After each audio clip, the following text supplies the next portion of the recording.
So last time we learned about the creation of Space Marines, which was a very interesting aspect of like the Warhammer 40k universe, because I was always curious about how Space Marines are made and what it takes to become a Space Marine, which I feel like is one of the most integral aspects, I guess, of the Warhammer 40k universe.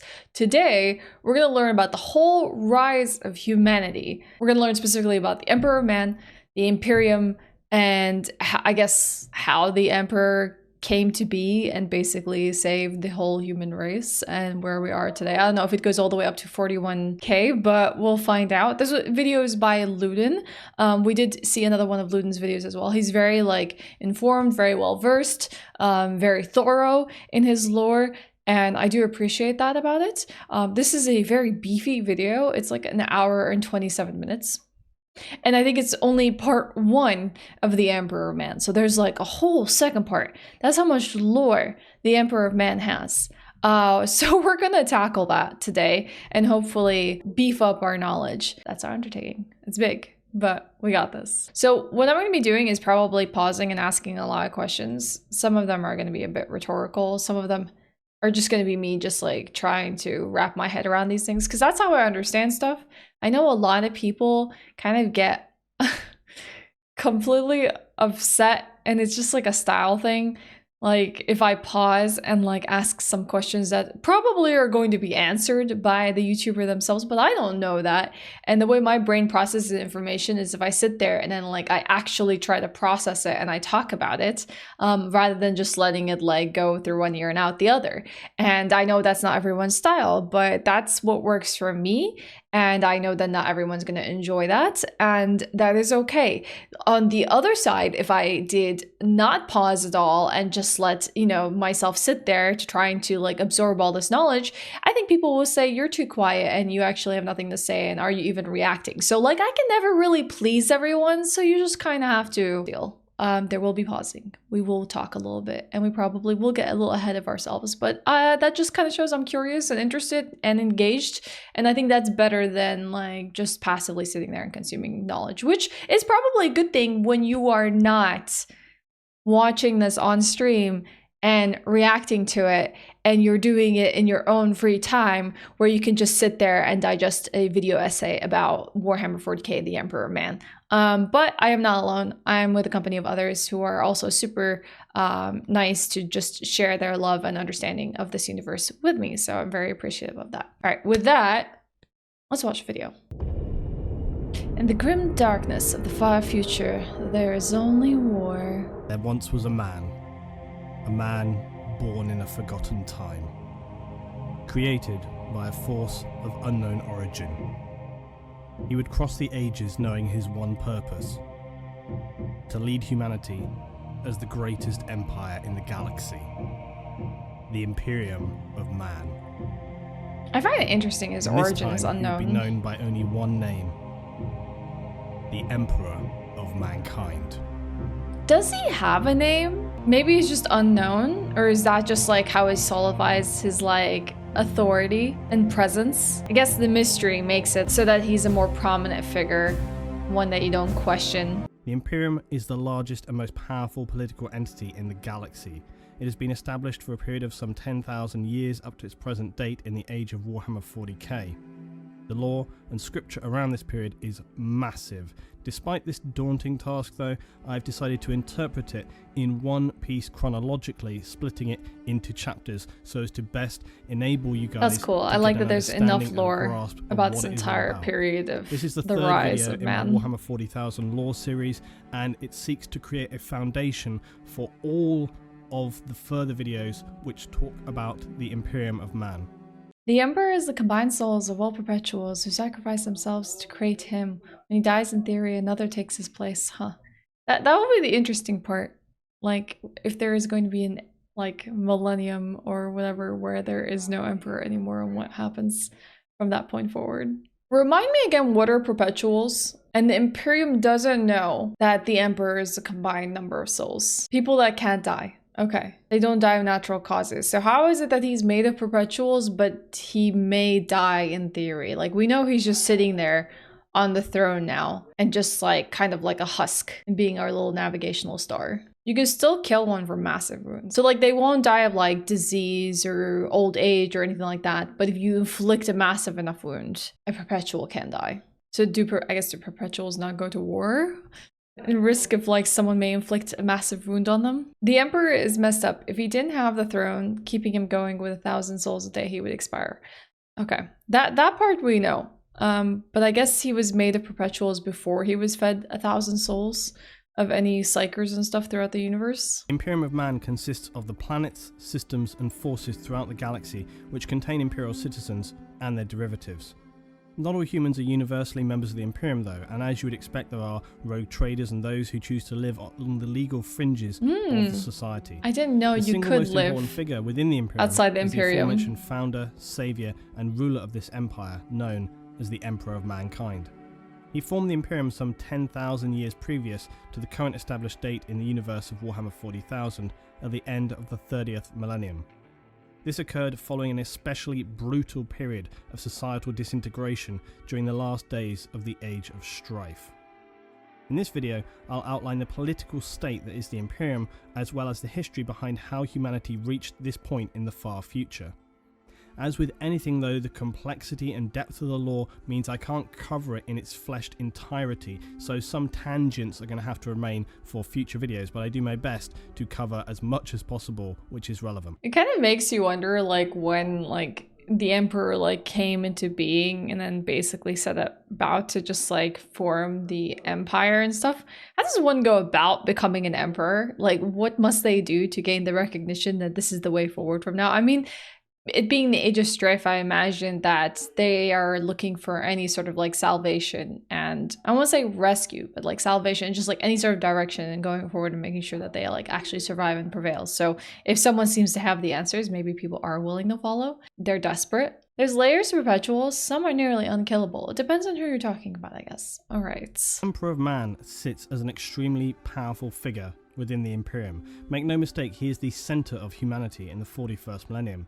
So powerful a humanoid, he was arguably barely human to begin with, and he continues to protect mankind after his mortal wounding during the final battles of a period known as the Horus Heresy. Were it not for his ever-present psychic voice reaching out, searching, protecting and planning, then the Imperium of Man would undoubtedly fall back into dark oblivion, and perhaps the light would be extinguished permanently.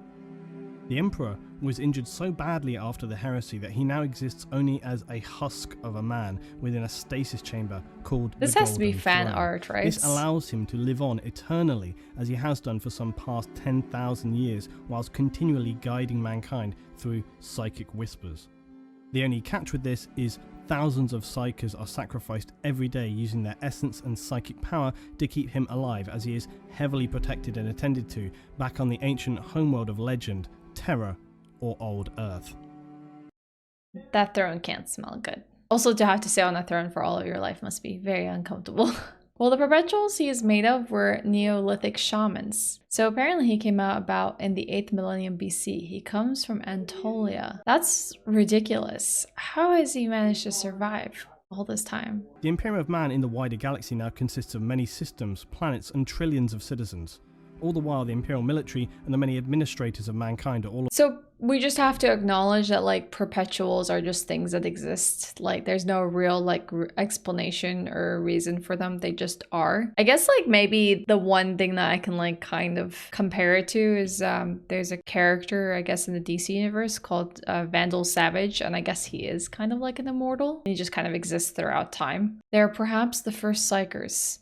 So we're saying that possibly the warp had been like influencing people throughout time, even to that extent, but maybe not to the degree that influences people today. All the while, the Imperial military and the many administrators of mankind, all of whom swear allegiance to the Emperor, all stand together against the nightmares of the galaxy to form what is humanity. I can't remember which in the darkest space of futures. legion this may be. But in this future we have access to highly advanced technology and face many voracious enemies wielding our own forces to then counter them. The important question in understanding the Imperium is how did we get to this time? And to understand this, we need to look back at the extensive and dark history of humanity. Yes, tell me the dark history. As to the way in which the people that constitute humanity in the 41st millennium view their past. That is, the Imperial two-headed eagle, the crest of the Imperium. It stands with its two heads, but with one eye closed. Blind, or perhaps refusing to see the past. The other eye is open, looking to the future. That's interesting The logic symbolism. being that the past of humanity is too painful or dangerous to look back on, so we look forward, striving to be stronger and more powerful, as we have done for thousands of years. There are distinct ages of humanity's history, and these tell the story of how we reached the time of the Imperium. 1 millennium equals 1,000 years. The Imperium has now been established for 10 millennia or 10,000 years. Humanity has existed for roughly 41,000 years. This timeline demonstrates the ages of man through this period. Okay, so we have ancient history, age of Terra, the golden dark age of technology, the age of strife, the unification wars, the Great Crusade, the Horus heresy. Love that it's just like this entire era. And the Imperium of Man. The Emperor is older than most Chaos Gods. Wow. Which is the original, like, who's the first Chaos God? Presumably there were other gods before the four rose up. Okay. The ancient history tells of the dawn of mankind, but this period is largely one of animalistic evolution. The most significant event occurs around 7000 BC. This event marks the birth of the humanoid, who would become the Emperor of Mankind. His origins are something of a heated debate among the 40k community. There are several theories around this, and it's important to note that something I rarely see stated on forums or discussions around the origins of the Emperor is that quite simply no one knows the origins of the Emperor. It's all just speculation. Simply because one theory has had a vague reference at one time or another does not make it gospel. In fact, as I've repeated before, the crux of the matter with imperial history and lore in general is that very little should ever be considered official or canon. Such is the state of the loss of history, misinformation, and suppression of facts within the 40k universe.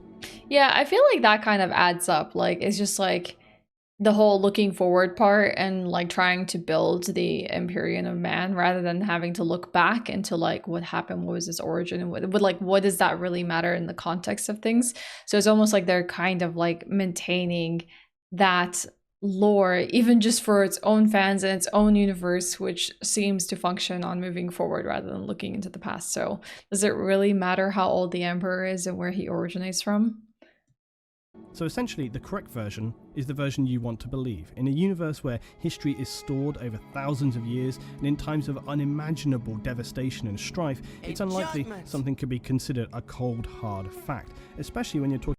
Yeah, it's probably really hard to like also cement like which one was true, especially when a lot of documentation and stuff could have been destroyed over time during these ages, and who could be like maybe altering information.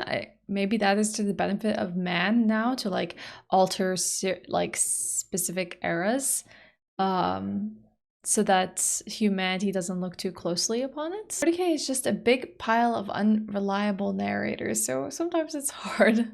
40k codexes are written from the perspective of the faction they're written about. So each one states that they're the biggest menace or power or whatever, which means we as fans don't have a clear and true history. Yeah, I mean, like, you still always have that history is written from the victor or from the perspective of those that have like a specific like agenda or whatever. So it's gonna be super biased pieces about whoever it is that we're speaking about. Space Wolves decide to write something about, you know, their faction, then they would write things that are glorious about them, and so forth. So it's not going to be like unbiased media in any sense or form. And in that way, it almost is like excusing itself as like a fan, like a fandom, and like as a universe where, yes, we're going to have incongruencies and there are going to be some things that are like incorrect and stuff, but we don't want you to look too closely because ultimately this is a very complicated time and era, and who wrote the pieces to begin with. So maybe it just kind of excuses that, especially knowing that like a lot of these pieces are written like through different authors of like different books and different versions of the tabletop and editions, and how many like retcons have happened over time. 40k lore is like being a historian, trying to dig in the truth and hearsay and records that may be true, forged, tampered, or pure invention. They intentionally made it hard to find the truth. Yeah, I think so as well, which is kind of like a hunt in its own. Like the first batch of SOF minis, they were female Space Marines, but they didn't sell well and were removed. Then the Marines became a male-only army. So I guess whatever works for multiple reasons. People also love fighting over their version of the truth. I personally am interested in the fact that there could be different theories about, like, let's say the rise of the emperor and where he might have actually come from and who he really is, but like doesn't have to be like cementing that knowledge of like, oh, this is the correct one or this one seems to be the correct one, but more like it's interesting to live in a universe where there are like whispers of who this person could be. And that just kind of like makes them more of like a symbol, like an icon, as someone to be like revered and respected, and his authority is absolute because there's so much like mystery enshrouded about him that the mystery itself makes him more of like an iconic figure. So I feel like that really fits for the Emperor. There were half Elder Marines too. That's not okay anymore. It's so funny because learning about 40k history feels like it would be in universe, just riffling through a million tomes to find bits of actual information. Probably. And then who are even the keepers of knowledge in this era? Like, is there like a specific like faction or specific like role or specific people that like are to keep the history? I imagine it has something to do closely with like, there must be like some sort of archive like close to the emperor or something like that, and people who do maintain that knowledge. There are people who record history. They're known as remembrancers. I don't know if I'm saying that right. Talking about events that happened in ancient history in an age where accurate recording of information seems unlikely or even impossible to have survived. The first version of these events is the often widely accepted background, which states that in the ancient times, some humans carried a natural affinity or awareness of the warp. These were the earliest psychers. They would be village shamans or witch doctors in ancient communities. And that's what we're speculating led them perpetuals to are. In the future, mankind would face the darkest of times. Their decided course of action would be to commit They must be considered completely crazy during this time. Returning their souls on essence to the warp to then coalesce and be reborn as one supremely powerful psychic being. This being would then spend the future millennia living a Highlander-like existence, transitioning from identity to identity, sometimes taking on famous leaders in history to steer humanity in the right direction. And then upon reaching the Age of Strife, he would step into the Four to become the supreme leader of all humanity and unite us again throughout the galaxy. I think that's like a really interesting theory, that like he was like reborn many times by like returning to the warp and then being reborn as like someone else, and then like learn like all of these lessons through like all of these rebirths as like a leader through different like ages of like strife and stuff and different communities, and like just accumulating like all of this like knowledge. He didn't rebirth, okay. He was alive the whole time. Either way, the fact that he spanned so long and spent so much time on Earth to just like learn what he needed to become this like ultimate figure to be able to lead humanity, like he basically used the experience of his like long life to be able to be the figure he needs to be right now for humanity. Rebirth aside, he couldn't have been who he is if he didn't go through those experiences. The Emperor's psychic powers go all the way to altering how others see him when looking at him. As such, it could be Alexander the Great, for example. Yeah, he could have been like every great leader that is known. But then, I know this is probably not important, but are we assuming in the 40K universe that like the history that we are familiar with, our history, is the same history for people back then, or is it like completely different? Like, was there ever like a Napoleon in like Warhammer 40k, or we have to assume that there was like a separate different? Our history did happen. Okay, so there was like a Napoleon in this time, and there were all these like iconic figures. And technically, if we wanted to really stretch our thinking, we could possibly think that the Emperor was all these people. For references, the Inquisition has two minor factions that roughly goes like this. 1, a faction that pledged to record everything that happens accurately. 2, a faction that will tamper as much records as possible to make it an impossible task for the enemies of Empire to gain knowledge about it. Best kept secrets. That's very convoluted, but understandable. The Vaults of Terror probably have a video file of this stream too. It's already happened. This is just like, if you want to like really burst your brain, we are perceiving that we existed, but no, it's actually the 41k millennia, and we're nothing but like this tiny existence and just this like file that exists within the Vaults of Terra. Now, some people take this as the most canon version of the Emperor's origin, but there are various others, including the one that I actually personally subscribe to. The shaman story is all very well and good, but it leaves me with some questions. For example, if these shaman were some of the earliest humans with only a vague awareness of the warp, how could they have such powerful precognition to foresee the need to create such a super being? In addition to that, if they were truly the earliest stowings of psychos for humanity, then surely they would not have been especially powerful, and even with their powers combined, how could they summon humanity's greatest champion? No, not Captain Planet. So, those two things stand out for me. Also, their plan to commit mass suicide and then hope that they would all be reborn together seems pretty spurious.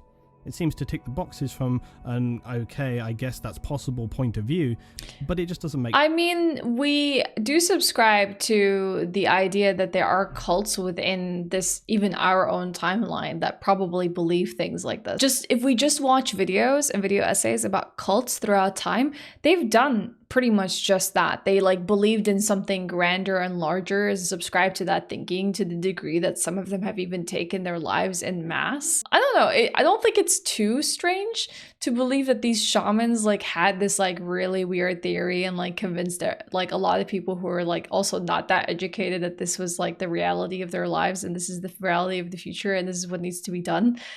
Eventually save humanity in like this big undertaking. I don't know. It's possible. It's possible.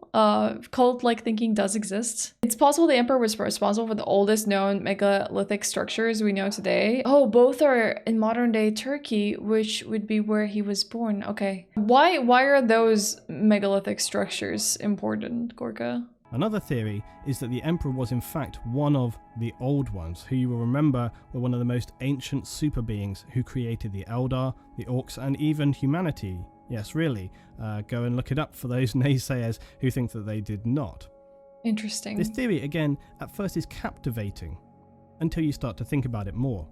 And then you realise it doesn't really make any sense. Yeah, I don't understand why an old one would just go to live on as a human. Not shapeshifters, or but creatures somewhat of human. light and dark. There was a statement to the fact that just a single old one escaped the brutal genocide of their race, but then was eventually killed at the birth of Slanesh when the Eldar fell.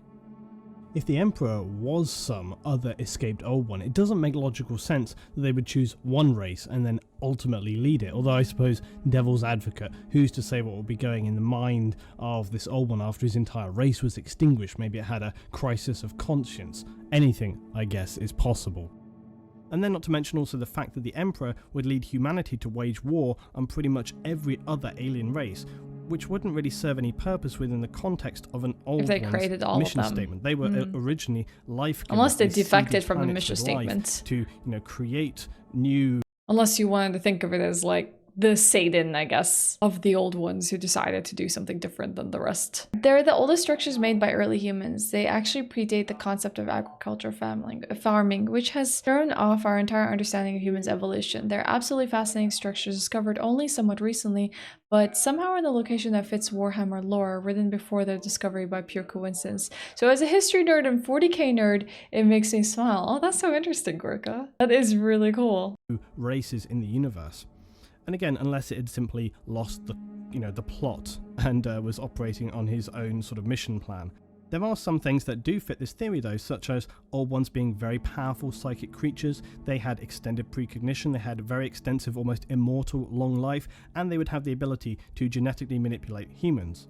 But all of this seems very soft and is only plausible at best. For me, this theory just doesn't really fit. So the last theory, and the one that I personally believe, is that the Emperor was neither the creation of some bizarre suicide pact or an old one, rather something in between. It's fair to say that in any ancient history nothing is quite as it's written, and that some reading between the lines is necessary. The most ancient of history available hints that the last remaining old one floated around the galaxy, meddling and dabbling and trying to have some last impact on the worlds which they felt they had failed and left their race completely annihilated. We know that the old ones were capable of creating beings of immense psychic power. This is how the ancient Eldar defeated the Necrons, yeah. Who, well, let's not forget, gods capable of devouring stars. So the theory I stand by is that a fragmented remaining old one drifted around the galaxy until he was struck by a precognition so terrible that he had no choice but to resolve becoming involved. It could be that he saw the vision of the Eldar fall or the rise of chaos. Either way, he knew that the Eldar were by now far too arrogant to accept any help and would be of no use. Remembering What about that the orcs Eldar then? had turned their backs on the Old Ones long ago. The orcs, who were also an Old One's creation, they were too crass and mindless for such preparation. Instead, he would So turn man would be to the weak only logical human. one here? Weak, but with great potential. And so he would decide on forming a divine creature, a humanoid of the most immense power, but birthed in such a way that he would not allow those humans would not immediately view him as a god, but as a man, to be not worshipped, but instill a sense of power, of awe, of destiny. I guess that's why he's like not truly immortal, but he still has so many aspects that make him feel like he is immortal, that almost like he couldn't be man-like. And I understand that like theory. It's like you gotta make him one of you so that you know that he is someone to fight besides and alongside and for, or like even just leading us and best understanding humanity, rather than just end up creating a god that people just like do nothing but like, you know, pray to and stuff like that. So I understand that, but like also in a way, he's like superhuman. Maybe, and like his Space Marine legions are that as well, but he did make it possible, right? Like he did make it so that like humans can grow stronger and be fit of like all this adversity and stuff like that. So that wasn't possible back then, and he did make it possible. Kind of a weird one, the Emperor. There are other clues as well. Apparently, further along in Earth's ancient history, a creature crashed to Earth who had an appearance we would describe as a dragon. It would seem, though, that this dragon was in fact a small fragment of the star gods, the Satan, who had been destroyed thousands of light years away by the Necrons. Even a tiny fragment of these most powerful beings would be Did they ever beyond excavate even it? the most powerful humans to contain. The future Emperor in this time wounded this creature and then apparently took it to Mars. Oh, okay, yes. But there it lay That's- imprisoned within the planet. The final chapter of That's the thing he story, tapped into that on one Mars. over there. That's the Void Dragon, Still okay. though, this helps to secure the idea that no mere reincarnation of a few shaman could produce such or perform such a task. Could an old one? Perhaps. But given the other evidence, I would still discount it. But a perfectly designed humanoid of godlike form created by an old one who would know a most powerful psychic being was needed to counter not just the future darkness of man, but to face again the Satan and the day of reckoning. He when the makes a very Necrons would convincing rise argument again. here. This seems for me the most logical and plausible of origins. What do you subscribe to? I want to know. What do you think? The truth, though, is that we cannot know the origin of the Emperor unless some definitive tome is discovered which provides secure evidence as to such, so we are left to speculate until then. One thing that is certain, though, is that the Emperor was a human and holds godlike psychic power. He was within humanity throughout all of history, learning, sometimes guiding, mostly sitting in the shadows, until he was needed to take a course of action that would lead us into the Age of the Imperium.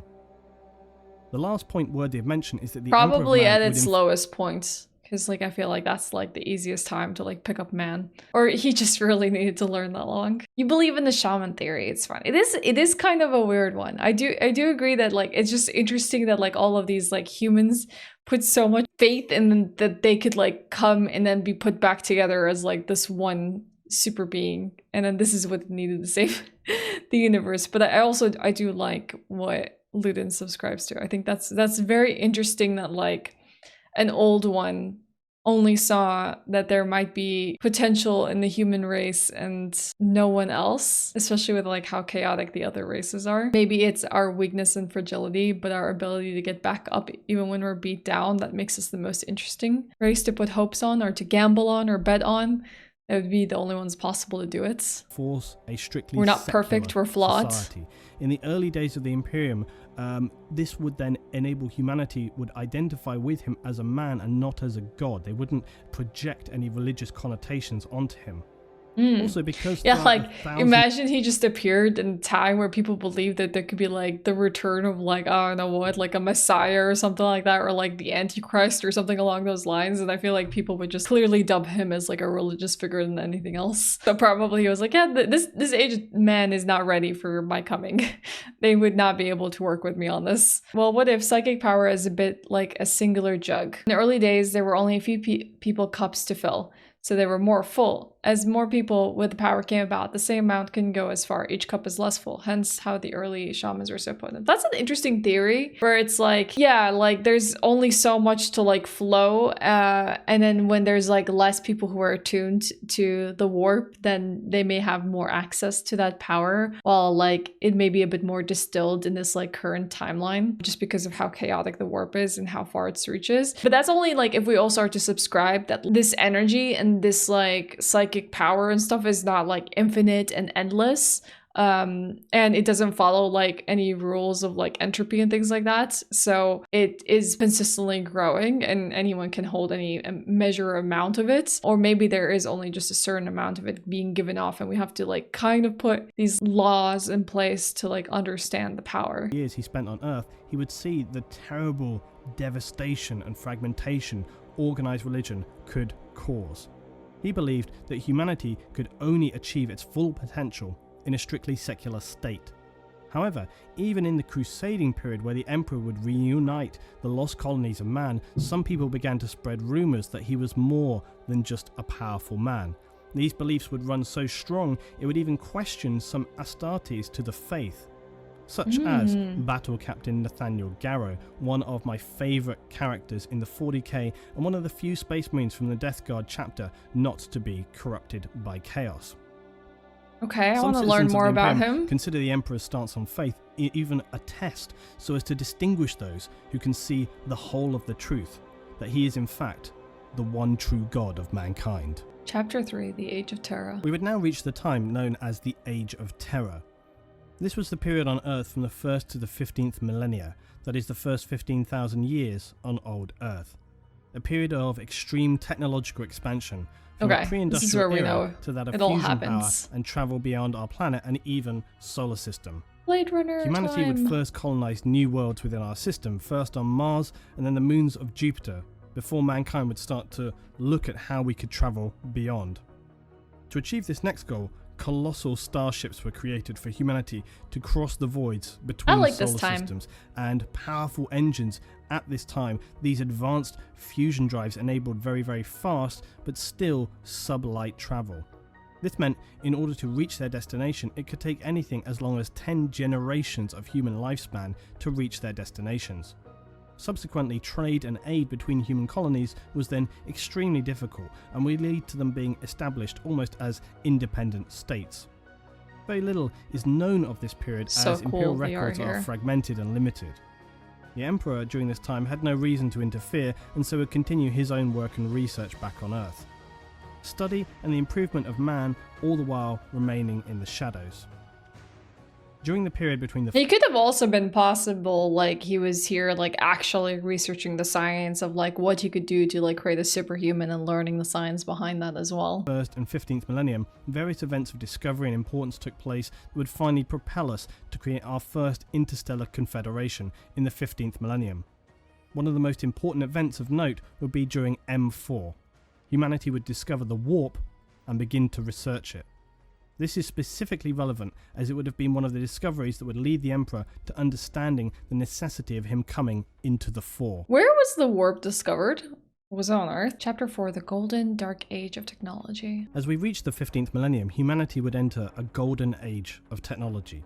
This would be the highest point in mankind's technological achievements. It would last for some 10,000 years, and humanity continued its rise in technology, science and power, spreading and colonizing mankind all across the Milky Way galaxy.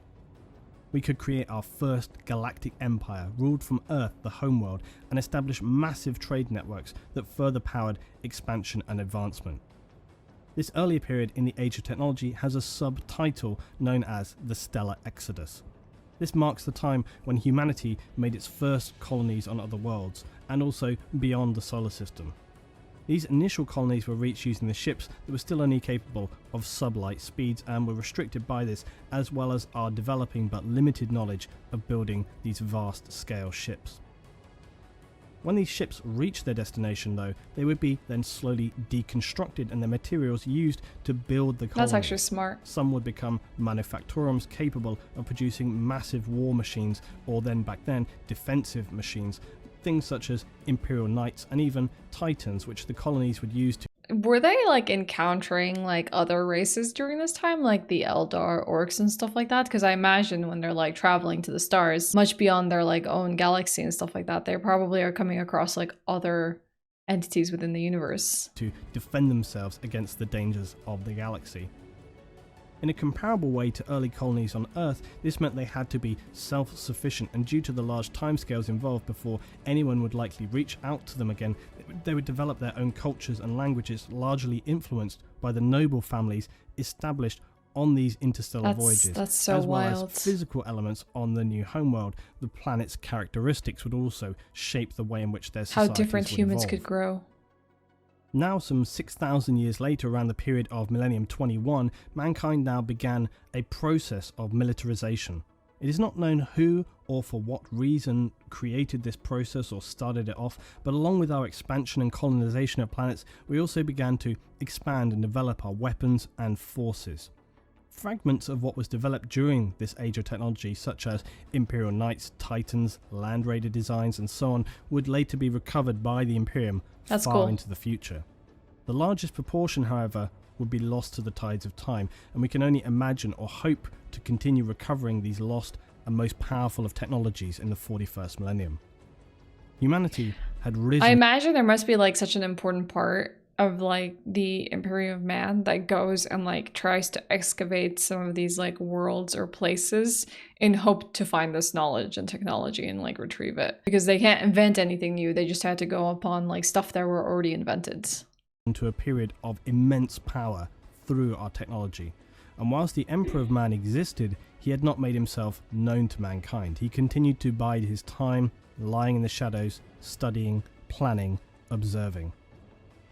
The very fact that the Emperor is one of the few who would live through this time and on into the Age of the Imperium, and this would then have far-reaching implications for humanity, as the Emperor would carry his knowledge and strength of this golden age into a time when none would recall it, and where it would be of critical importance to our survival. For the Emperor, he would use this knowledge of the Age of Technology to bring humanity back to a glimmer of what once had been.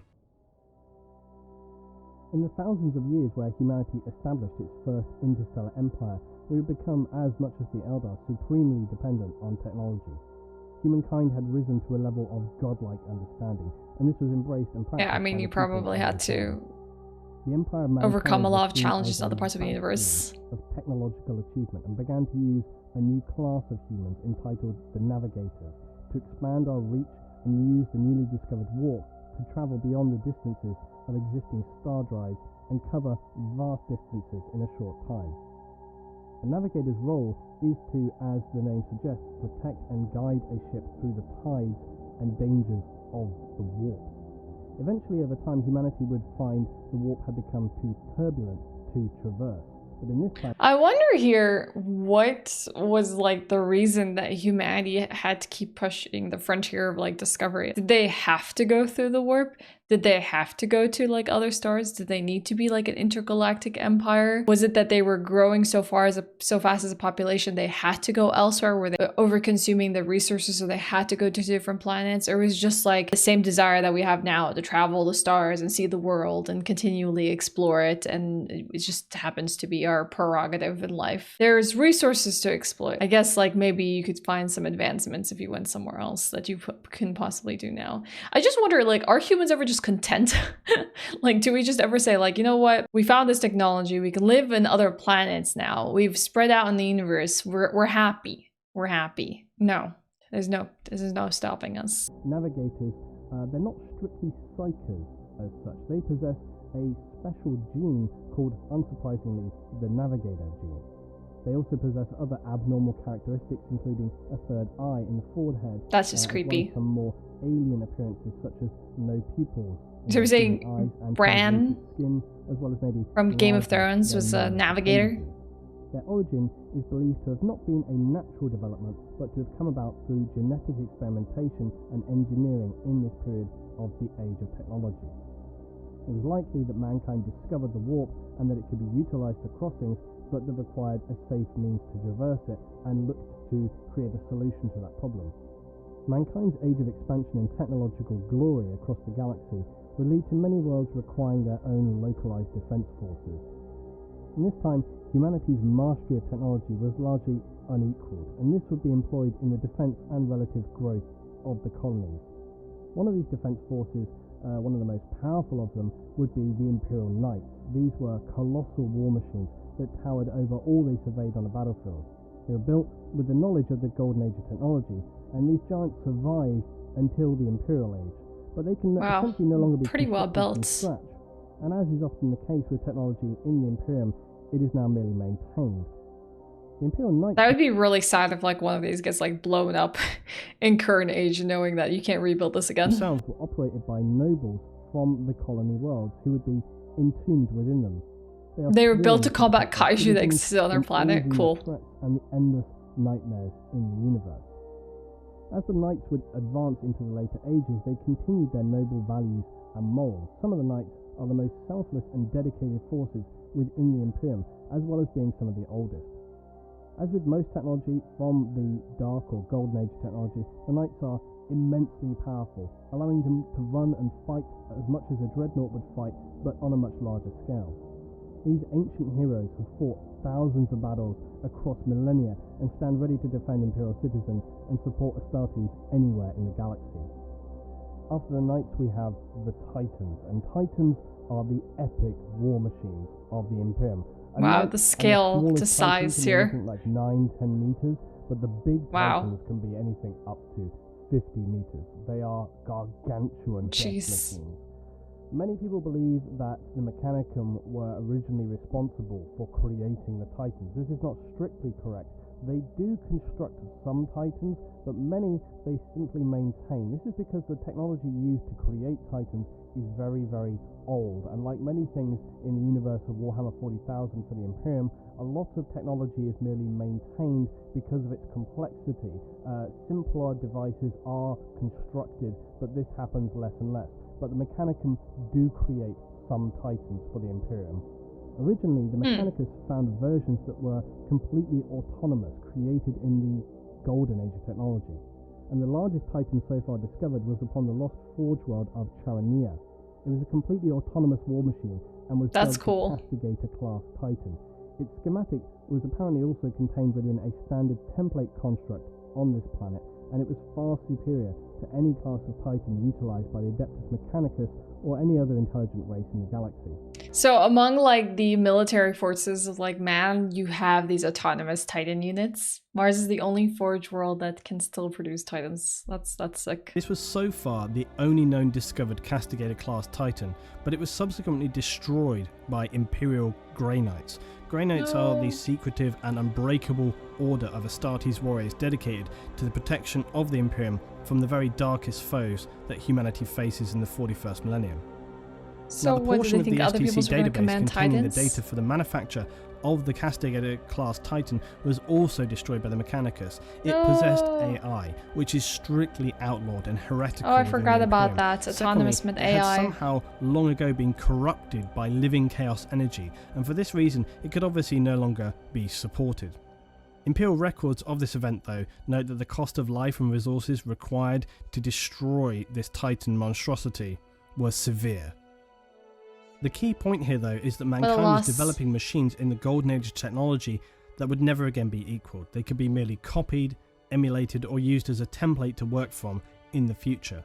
But our level of knowledge, our rules and guides on what could be created, due in part to events that were yet to come, would very much limit humanity's advancement in the millennia that lay ahead. Like, I wonder if you could have taken that Titan and made it not autonomous. I mentioned a moment ago something called an STC. This denotes a device known as a standard template construct.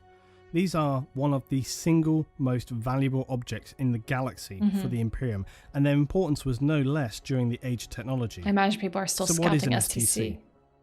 STC systems were advanced AI computers created during the golden or dark age of technology and are said to have contained the sum total of human, scientific and technological knowledge.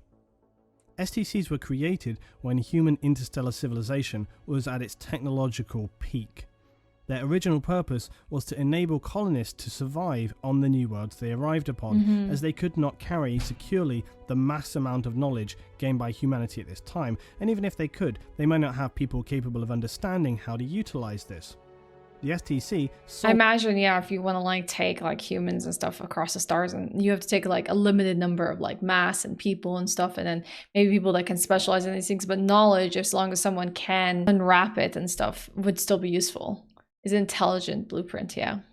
Of this problem, it enabled the colonies to access all of humanity's knowledge and display it in a way for them to be able to create anything they needed from the resources available and solve any issue that could arise for them on the new home worlds, no matter the geography, resource limitations or climate. This would enable them to build anything from a simple lasgun to a fortified bunker, massive war machines or an atmospheric processor. STC systems possess the ability to not just store information, but also to produce new designs to meet changing circumstances. They are immensely intelligent powerful blueprints. sources of information and power, and consequently the Imperium places a high value on obtaining these lost relics of ancient knowledge. Even though now, after many thousands of years had passed, most of the discovered STCs are damaged to the point they only contain fragments of their former stored information. But Imperial forces will still use any means or resources necessary to obtain an STC once it has been discovered, even if this means the sacrifice of legions of military or... Oh, did not mean to speed up the video. My bad. That just kind of like goes to show that all of this like abundance that we had in our like peak wasn't exactly necessary for the survival of man. It was just excess and extra, because if the Imperial man right now, as we know it, can like still survive with its like limited amount of information and working with what we had, it's still able to thrive, then maybe all of it was just really not needed. Well, let's say you had an STC and you knew how to make farming equipment. That's all your world is known for. And then one day you discover an oil field seeping up and destroying your crops. You just go to it and say, help, how do we solve this? And the STC slaps things together in its database to make an oil extractor. Well, they say it's like an AI like computer. Does that mean that like in this age, can someone find an STC and use it? Because it is technically AI and there is a mistrust for it, right? So where does the level of like AI like and the use of it stop? Only contain fragments of their former stored information, but Imperial forces will still use any means or resources necessary to obtain an STC once it has been discovered, even if this means the sacrifice of legions of military or civilian Imperial citizens. That's how important it is. From the golden age of technology and into the ages to come, these valuable systems will be lost or destroyed, so that now in the age of the Imperium they have become beyond rare, almost just a legend. So the consequent discovery of remnants of any new technology from the dark age of technology puts an STC's value to humanity beyond estimation. The little knowledge that has been recovered from damaged STC units is then utilized, copied, and stored by the tech priests of the Adeptus Mechanicus, who are based deep on the primary forge homeworld of Mars. They believe that STCs are the most holy of artifacts and will seek and protect them at any cost. So why is it that Mars hasn't been blown up by like the other races? If like this was like the biggest way that you can hurt humanity by like, let's say, just destroying the only forge world that exists, wouldn't that be like a huge hit to humanity? I imagine now that the forces of like defense and stuff of the Imperial Man are like too big to just be able to get a crack at Mars. There are other forge worlds. Okay, I guess maybe I misunderstood something. But then like, couldn't there be a coordinated attack, like the same sort of like power that like Imperial Man has to just like nuke a world and then just vaporize it because they think it's a threat or whatever? Can't like other races do the same to like all the forge worlds of man if it's just one big war ultimately? Mechanica purposely goes seeking these things out. It is heresy to make something without an STC. So I guess that's called invention, and well, that one's just called utilizing of existing knowledge. Archon Land found an STC that contained the data for land speeders and land raiders. They are literally named after him. Oh, okay, that's cool. Mars is the heart of the Imperium. You have to get to it. You have to basically have like the entire Imperium like in complete tatters and completely shattered into fragments for you to be able to reach Mars. This little divergence is an important one because an STC recovery, no matter its state of repair, still remains as one of the most important objectives for Imperial forces in the 41st millennium. The holy grail of this quest, though, although unlikely, would be to recover an intact STC, thereby gifting the Imperium all of the stored knowledge of mankind from the Golden Age Imperium of technology. so far. If the Imperium were able to recover an STC of this standard, it would catapult the existing human society into becoming yet again one of the most advanced and significantly, if not the most powerful state in the galaxy. It almost feels like it's not in the benefit of Warhammer 40k as a universe to find an STC. And by that I mean, like, imagine now as fans, as we know it, and all the knowledge and technology that we know, just seeing something completely radically different because of the discovery of STC. That all the units, the tabletop, I think everything would be different, right? If you could like tap into this like huge wealth of knowledge. Either I feel like at some point in time, if they ever wanted to go that distance and change everything that we know, just to create this like huge leap in like, you know, humanity, they would go that route. Otherwise, it kind of almost feels like they don't want to create a lore, like a plot line where like someone discovers an STC that is completely intact or largely intact. The Imperium man can like leap forward. Honestly, if you got to Mars, I'm willing to bet that they just wake up the Void Dragon. God, that'd be terrifying. Just like as a defensive measure. The STC Crusade also explains in part about the state of technology and development of the Imperium, in that much of the knowledge regarding tech is replicated or learned rather than invented and created. Although new tech does come along, it's not overtly specified why so little resources are put into research now. It could be speculated though, however, that mankind relied so strongly upon the Emperor in the last 10 millennia that now they believe only he is capable of directing mankind's so they're not going to take any direction without him. Solely focus on maintaining him and maintaining the state of Imperial affairs. So we return to our story, and at this time in the Golden Age of technology, humanity continues to expand across the galaxy. Initially slowly, as the gigantic starships we crafted were incapable of using the warp to traverse space. And as we learned previous, they took generations to reach their destination. They were essentially travelling worlds, similar to the Eldar craft world of the 41st millennium. When these ships reached their destination, they would slowly be deconstructed, and their materials could be used to create massive war machines such as the Imperial Knights and Titans, which the colony could use to defend themselves against the dangers of the galaxy. Dangers such as the Eldar and Orcs, who were first discovered in this period as a result of our reaching out beyond our own system that would eventually happen. More regularly explore. I think it's also interesting, and I'm not sure how true this is, that the Eldar and Orcs didn't find humans first. It was humans that stumbled across them. Galaxy. Considering the Eldar were traveling as well. During this time, humanity was actually considered more powerful than it is in the 41st millennium.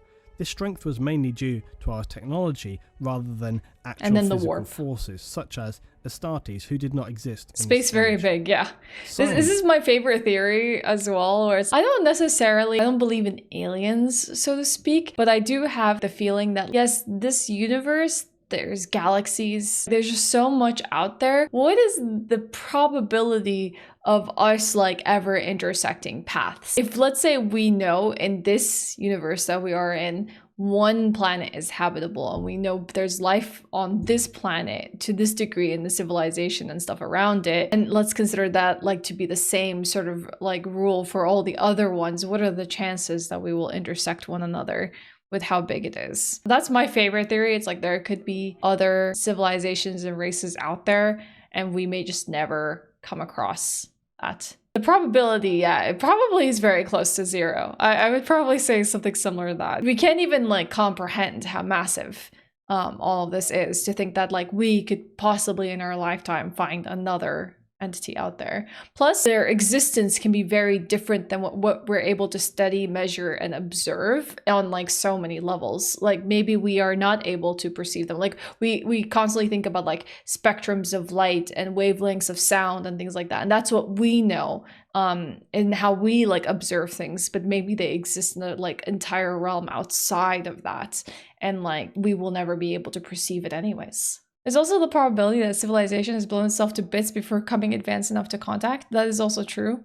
It also didn't survive. Yeah, because we would not be able to understand each other. We can't even understand each other as human beings. There are two distinct opposed possibilities. Either we're alone in the universe or we're not. Both are equally terrifying. Makes us more special. Yeah. It also makes us idiots. Look how we're squandering how special we are. Just like we just ruin everything we touch. Was humanity's primary religion, and the society of man perceived itself as having reached a time where no one could be a real challenge to us. To a degree, this was actually true, so much so that the Xenos races of Eldar and Orc actually signed non-aggression pacts with mankind, which seems bizarre from the Orc point of view, but there we are. The discovery and context use of must have been different back then. drives, that is, an engine enabling cross-warp travel, now powered humanity's expansion and domination of the galaxy forward. A federated government was formed, enabling us to create a strong trade community and, most importantly, remain unified and powerful throughout our colonies spread across the galaxy, aiding and supporting where necessary with either materials, logistics, or military.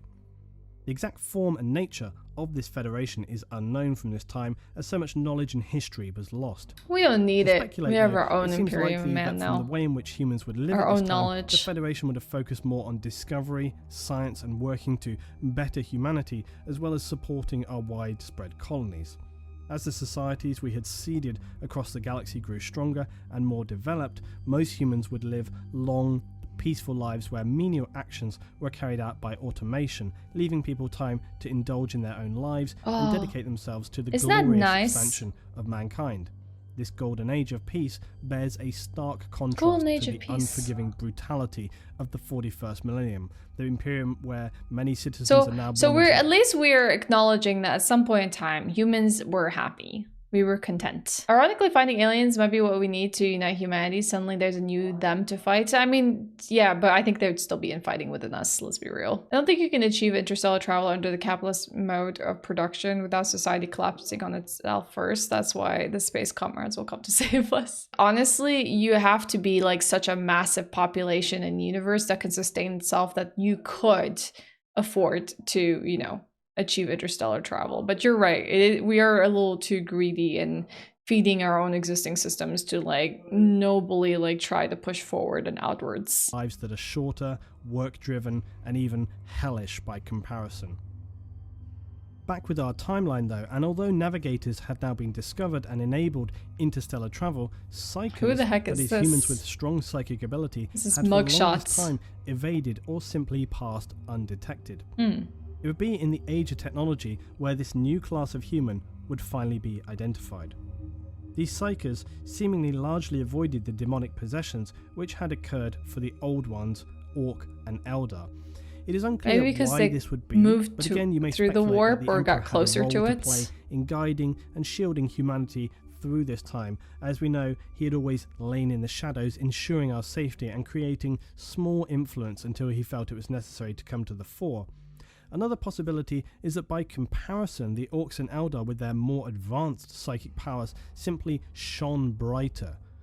As we know, the demons of the warp are actually attracted to psychic power in real space, like moths to a lamp. And so even like the most powerful human psychers did not like shine as brightly as the Eldars. That was Cal Jericho. Okay. A lot of sci-fi talk about finding a new planet because Earth is screwed and we flee to find new places, but the irony is any technology that would permit us to terraform a new planet would allow us to fix this one. That is true. So they appeared amid the depths of the galaxy, a brighter beacon for the chaotic creatures to be attracted towards, whereas the human psychers were very early in development, their powers were less attractive, they did not stand out so much.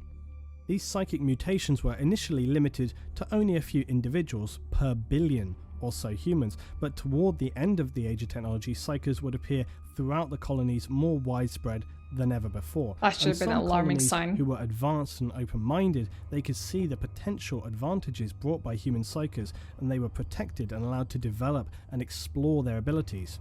However, on other, less advanced human colonies, they were often killed and hunted down as the people here feared rather than embraced their divergent powers, much of, similar to... They weren't wrong. As I hinted at psychers earlier, one were of the scary. reasons during the golden age of technology that humanity was able to not only survive, but stretch itself out to colonize and conquer worlds in the galaxy, not to mention defending itself against aggressive Xenos, would be due to their reliance on AI and the machine creations of the time. However, as nearly all science fiction dictates, these primary sentient machines in the Human Galactic Federation would be known as the Men of Iron, and they would stereotypically turn on their creators and enter us into a cataclysmic war. An STC containing a template for the Men of Iron was discovered by Imperial forces on a Chaos-controlled world. It became apparent that much as the Castigator-class Titan, the Men of Iron here had also been corrupted by Chaos, and the AI of these... That's so fascinating. So are we saying that like any sort of like AI driven units were always corrupted by chaos? Are we saying that anything that could become sentient was capable of being tarnished by chaos? And so that's why we destroyed the Titan, the Castigator classes. AI can be possessed by demons. That's why AI is outlawed. It's kind of, isn't that kind of like silly in a way where it's so can humans? Why turn on AI? Unless we want to talk about sisters of battle. It's just easy to be like, the other one, get that out of here kind of thing. We can risk that being controlled by chaos demons. The Imperium has literal witch hunters that hunt down rogue psychers. Okay. Creations was sentient, so we can perhaps speculate that the Men of Iron initially resented their human creators, but combined with this were also corrupted, possibly by chaos, which at the time was relatively unknown to mankind, hence the lack of any documentation to support such speculation. It is, however, a possibility and stacks up with what we know of the corruptibility of human AI creations. I mean, that's pretty cool. The intent of the dark forces of chaos to obliterate humanity once it became aware of its existence. Regardless of the reason though, this war was one of the greatest disasters to befall humanity and would rage for centuries. The exact length of the war is not recorded. The conflict was eventually won by humanity, but at a great cost. The damage caused by this conflict to interstellar human society was hugely destructive. We would lose masses of knowledge and technology, not to mention devastating humanity's economic strength and political unity. The war would begin the series of events that would lead into the collapse of the Federation of Humanity at the end of the Age of Technology. As so often is the case, very little information exists from this time, largely due to the Imperium being so wary of a similar disaster happening again. And this is why, amongst the Imperium of mankind, you'll find only the simplest forms of AI. It is viewed as being... Okay. This was a pivotal moment here, the Imperium of Man. Your giant robot, machine spirit to stop it from being possessed. That tank, machine spirit to stop it from being possessed. That sentry gun, machine spirit to stop it from being possessed. That door that has a machine spirit to stop it from being possessed. Well, also, they probably don't have like high AI functionality. If you can control the electric impulses, you can control the brain for both machines and brain. Yeah, that is it. That living beings. That's very interesting. Exceptionally dangerous. I didn't think about it that way. And is strictly outlawed. A substitute is often to combine human and machine into mindless drone-like beings known as servitors. Servitors are the Imperium's cybernetic servants, lacking true self-awareness, and are created from the bodies of either condemned criminals who are unpleasantly lobotomized, or vat-grown humanoids whose bodies and brains are partially replaced with machine systems. As a result of this catastrophic conflict between the Men of Iron and humanity in the golden age of technology, it is now considered one of the most severe crimes in Imperial society to develop a self-aware, artificially intelligent machine. It is just considered too dangerous to even consider. Well, can a servitor be corrupted by chaos? Because now we're learning that they're either like condemned criminals or they were like vat grown and then thus like then fused with like these like mechanical parts and stuff, so they're kind of obedient pieces of the Empire. Can they also be corrupted by chaos? Around Millennium 23, the warp... Like, how infallible is the machine spirit from stopping things from being possessed? Taking hold of psychers and wreaking havoc on human colonies. Feudal night worlds were more conservative and less abiding of psychers, as we said previously, who had hunted them down. These would fare better than the others, who had adopted them more open-mindedly at the time. That's scary. The knights in their semi-titan armor would battle massive warp entities and serve to protect the planet's human population, abiding to their strict code of feudal discipline and ability. Very often, they would be the bastions that protected mankind's worlds, and their importance cannot be underestimated at this time. As is often the case in history, it is not one but a series of disasters that leads to total ruination, and this was no exception for the glorious empire humanity had established during the Dark Age of technology.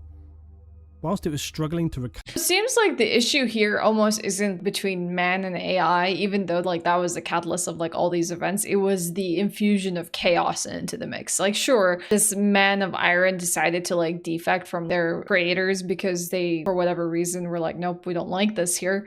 And we don't want to abide by you anymore. But like ultimately it's the injection of chaos that really kind of ruined everything, sent everything into disarray. But that's just it. Automated doors are controlled by a servo skull that remains of a living human destined for all of eternity to open and close that door. Servitors can be indeed heretics, not possessed, but repurposed. And that was not a typo. When it comes to augmented beings, heretic is the term, not heretic. Okay. So in reality, that's where I'm a little confused. Like, can a servo skull that's like literally opening a door and I don't know what get corrupted by chaos? That's the ultimate recycle, repair, and reuse. Reuse human beings into door openers, yep. Cover from a collapse in its unity, as well as destruction of many of its resources and its ability to trade efficiently with other worlds, a new disaster would occur that would see the end of humanity's golden age and instead throw us further into near total annihilation. Awesome. The race of man would never again reach this golden pinnacle of technological achievement. Chapter 5, The Age of Strife. This is where we descend. And this is where the Emperor would appear. Big E. As we learned in ancient Eldar lore, it cannot be corrupted by chaos, but if it belongs to the Dark Mechanicum, chaos-aligned Mechanicum worlds, then we have servo skulls and servitors that do their bidding. Okay, gotcha. So didn't they mention that heretics are also being lobotomized? So basically brain damage where the chaos can't do much with them. In that case, why isn't much of the Empire being lobotomized? Basically, if a machine lacks a machine spirit, it can be possessed by a demon. Not only does this allow a demon to control it, but because of warp energy, it become a demon engine, literally growing demonic parts. As we learned in ancient Eldar lore, it was at this time that the Eldar out in the galaxy would fall into near total destruction. Heckin' Eldar. These would be dark days indeed, this. as the Eldar were we were wiped descending out anyways. in a cataclysmic annihilation, as the chaos god Slanesh was born into existence from the horrifically depraved mire that Eldar society had fallen into. This was a disaster for the Eldar, nearly extinguishing their light from the universe completely, but it didn't do humanity any favours either. The near destruction of the Eldar and birth of Slanesh only came to mark the end of the Age of Strife. What caused it prior to these events was the ever-expanding sea of psychic energy known as the Warp. For many millennia, this had been growing more and more powerful, fueled by the nightmarish depravity that was Eldar society. Thanks, Eldar. Around the end of Millennium 24 and the beginning of 25, mankind was still struggling to recover from the disastrous war against its men of iron and its far-reaching impact on the previously secure and strong human federation. With their galactic unity destroyed, as well as suffering from the inevitable wounds of war, material shortages, mass loss of life and destruction of infrastructure, we would now face a new problem. We were at the weak points. Increasingly difficult. The warp's instability, caused in part by the Eldar's depraved psychic society, meant that many ships now would become lost and consumed by the warp as they were travelling through. This was not an issue for the Eldar themselves, as they used their webways to travel, which were outside of that warp space. If they were like consumed in the warp, could they potentially become entities of chaos and repurposed? Remember the Halberd in Space Marine 2? That's a chaos dreadnought. Literally, it became all flesh and terrifying. Oh my gosh. All crew possessed, all machines, demons. Oh, spooky. Humanity, though, it would be a severe problem, and its impact would deal the fatal blow to an already fragile empire. Yeah, now you can no longer communicate with losses another. and damage caused by the war with the Men of Iron, combined with now being unable to travel across the warp to cross those great distances in the galaxy, would ultimately return humanity us spreading to a thin was pre-Dark Age such a of big mistake as well. state, where only sublight travel was possible. This was a disaster. Trade and support could no longer be conducted, as these journeys would now take generations to complete. Humanity was once again isolated as it had been millennia before. The warp storms and the isolation they would create would last for over 5,000 years, and their effect on human society across the galaxy was catastrophic. Wow, that's a long time to Some be suffering planets from with a this. significantly advanced human colony would survive into the future if they had the means to defend and support themselves. It's important to understand that when a system is set up with no established backup, its collapse has an immediate and profound impact. This was the case with mankind's trade system. It had grown over time to enable many planets to survive solely on imports from other rich parts of the human federation. Without this infrastructure and no way to gain outside support, disaster was inevitable. Many would turn inwardly to the colony, consuming themselves from the inside out. First with barbaric civil war, and later total anarchy. People would get fighting over the extremely scarce desperate. resources that remained.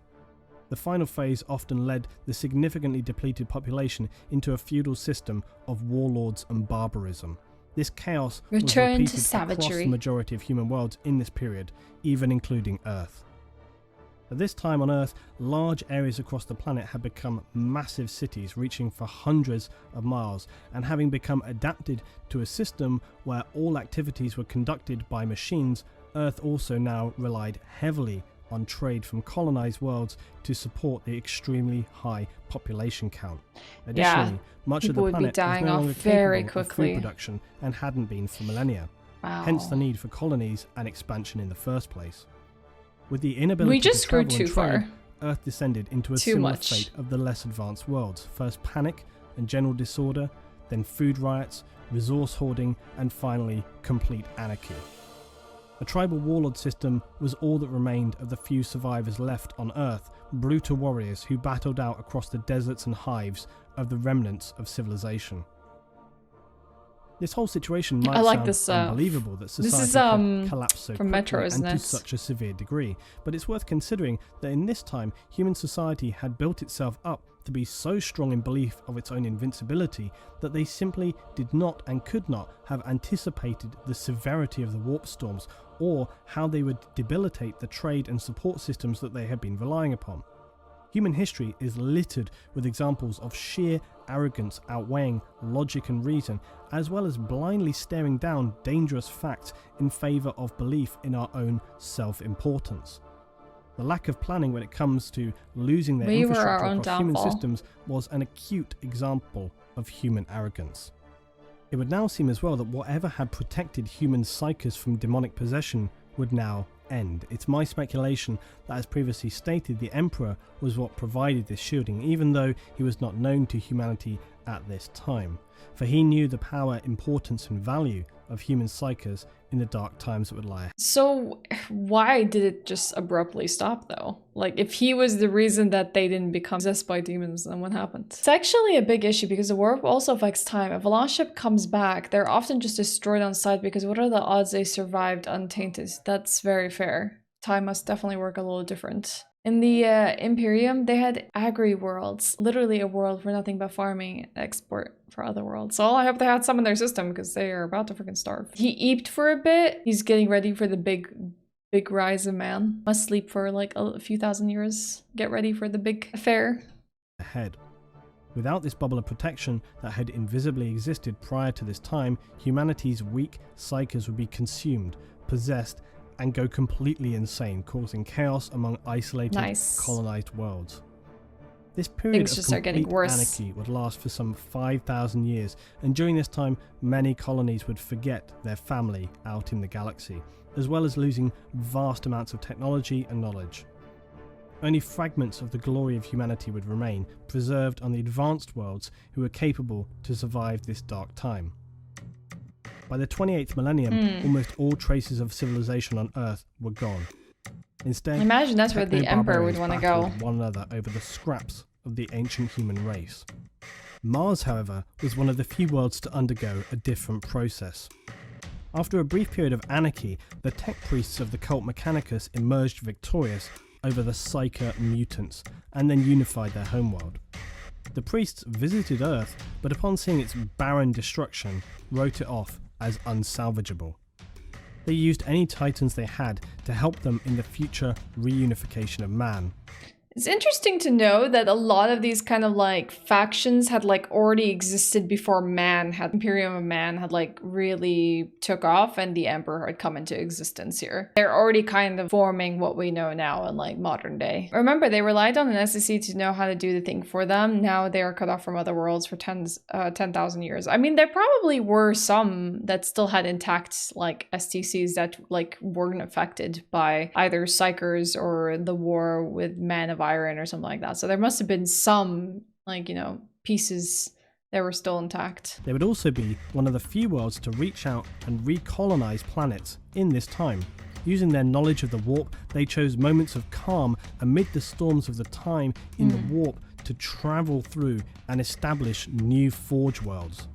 These were replicas of the tech homeworld of Mars and enabled them to continue support and recovery of the technology of man, as well as production of munitions and simpler war machines.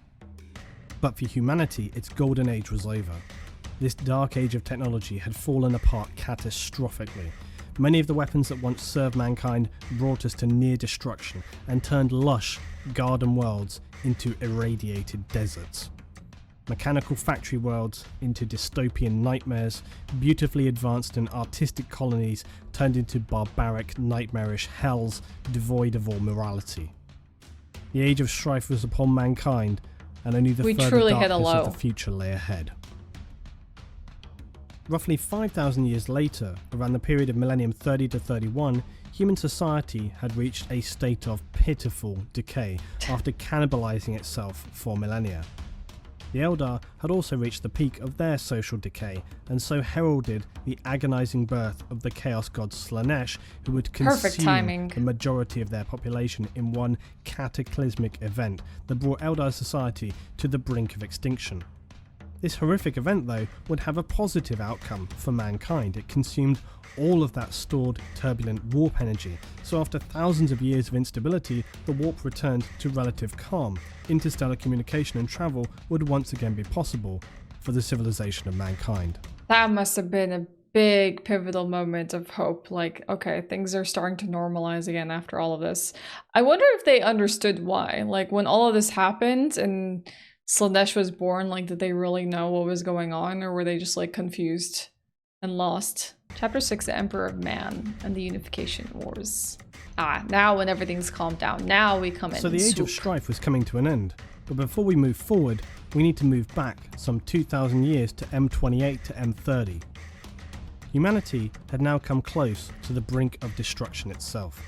So many worlds had fallen into disarray, starvation, chaos, anarchy. Now was the time.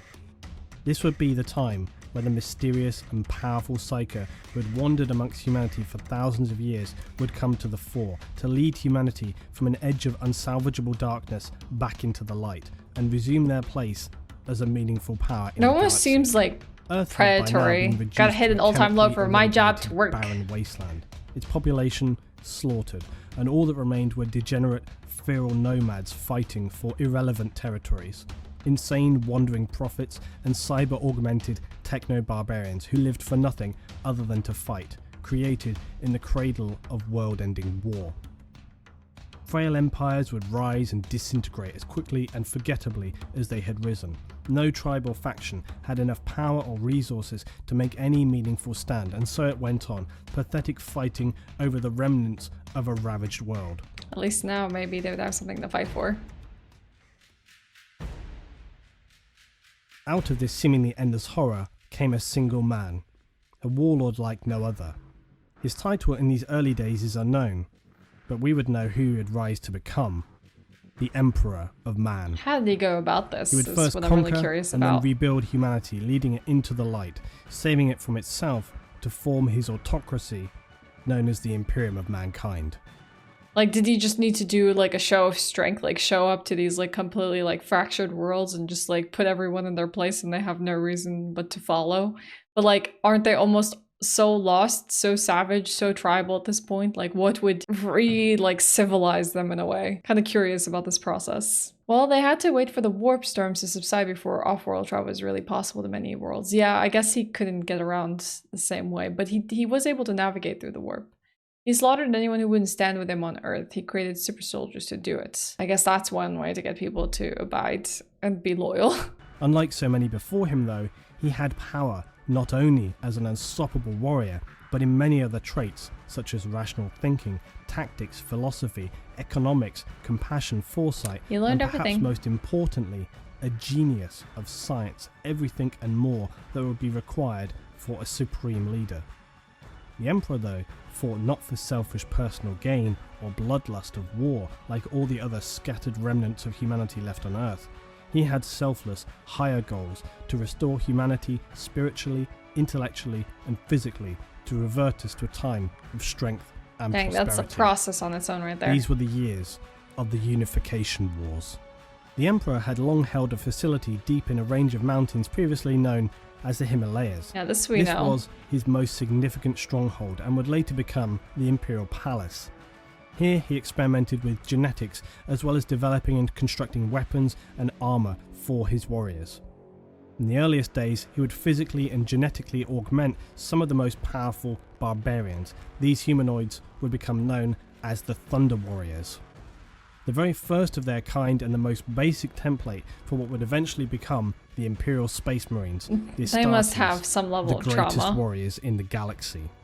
Under unsurmountable pressure from the Emperor's army of Thunder Warriors, the barbaric factions fell quickly and humanity was united on Old Earth for the first time in centuries. Okay, so he started This, off with however, Earth. would come at a terrible cost for the Thunder Warriors themselves, and is one of the least known yet darkest events. Isn't this for where he, mankind. like, kills off the Thunder Warriors as he feels like they're kind of, like, useless and redundant to him and he wants to start fresh and start making Space Marines? He's like, they've done their job, now let's move on. They're barbarians after all. I guess they were the only thing he could basically work with at the time. He didn't really have any other choice. Sister Sororitas cosplay when? What would I be able to do that would make a cosplay possible without me having to actually build a whole power armor? Maybe what I could do is do something as simple as the look, the hair, and makeup of, but commission it, that would be so expensive.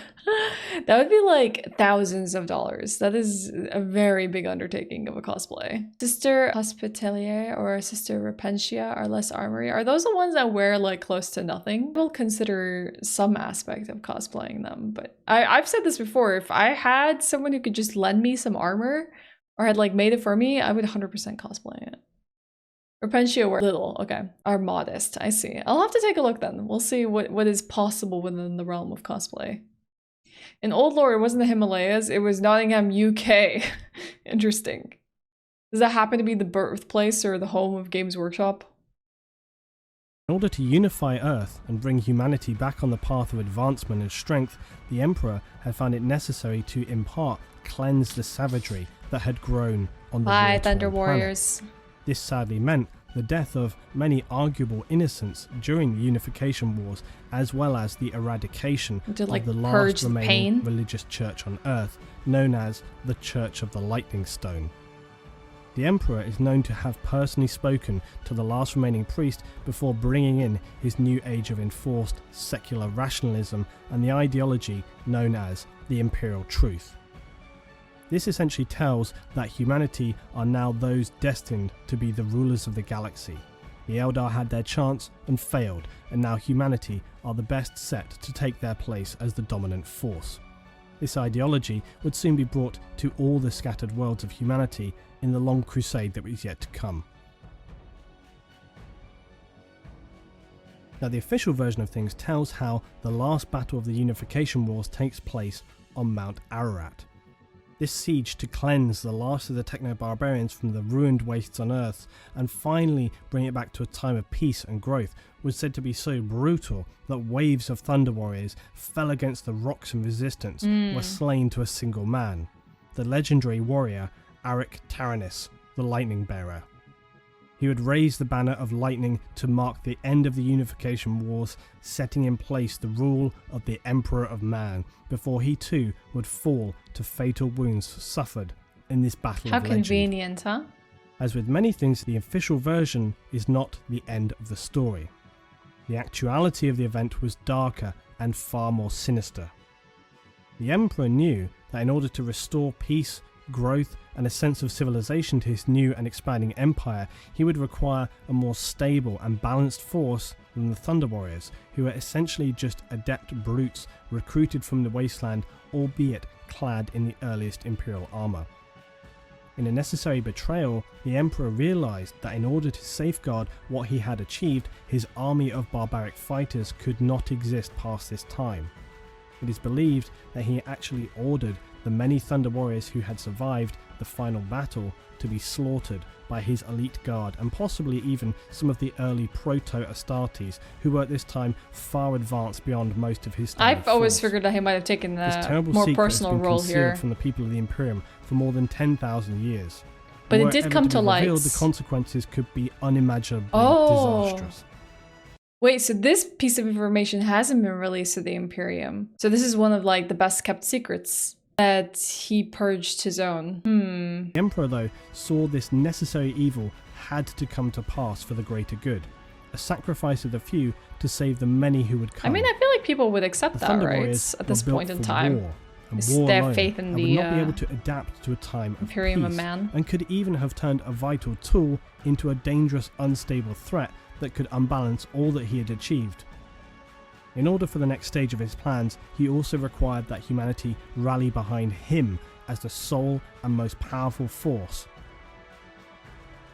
The slaughter of the Thunder Warriors was not the last act That's of what I was betrayal thinking. I there think by they're the Emperor. definitely He would hardened then to take the not worry about necessary that anymore. glory that he had near single-handedly reunified Terra. This distortion of the truth, while hugely distasteful, does appear largely necessary to reunite the whole of humanity and create the most powerful civilization in the galaxy. Nonetheless, should the truth ever arise, it would at best split apart the Imperium and at worst destroy it. I guess this would create some rifts. Like we've seen Space Marine legions and like people like defect for like all kinds of reasons. So it would create some uncertainty within the Imperial truth, I imagine. Not so much as like would they be able to accept it or not, but like we have seen like people defect for like different reasons. So this might just be like another reason to do so, or just like have doubt within like what is supposed to be like a flawless system that they're just supposed to hold and uphold it at all costs. And that's why you had things like inquisitors and things like that to like make sure that no one like commits heresy. These choices by the Emperor are important to remember It's in not the like- context of his The thing is, it's not like people here are like absolutely like believing in this with no doubt, no questioning, no nothing. I mean, like if that was the case, you wouldn't even like instill, or you wouldn't make an example out of heretics, or you wouldn't need people to basically like police that, or like keep people in check, or have to pray to like things and stuff like that. I know like other influences exist that you would need to protect yourself from, but it doesn't seem to be like a steadfast system. Like there needs to be like things that basically prevent it from going wrong. Like you need constant reinforcements. character, as it can lead to certain logical speculations regarding future events.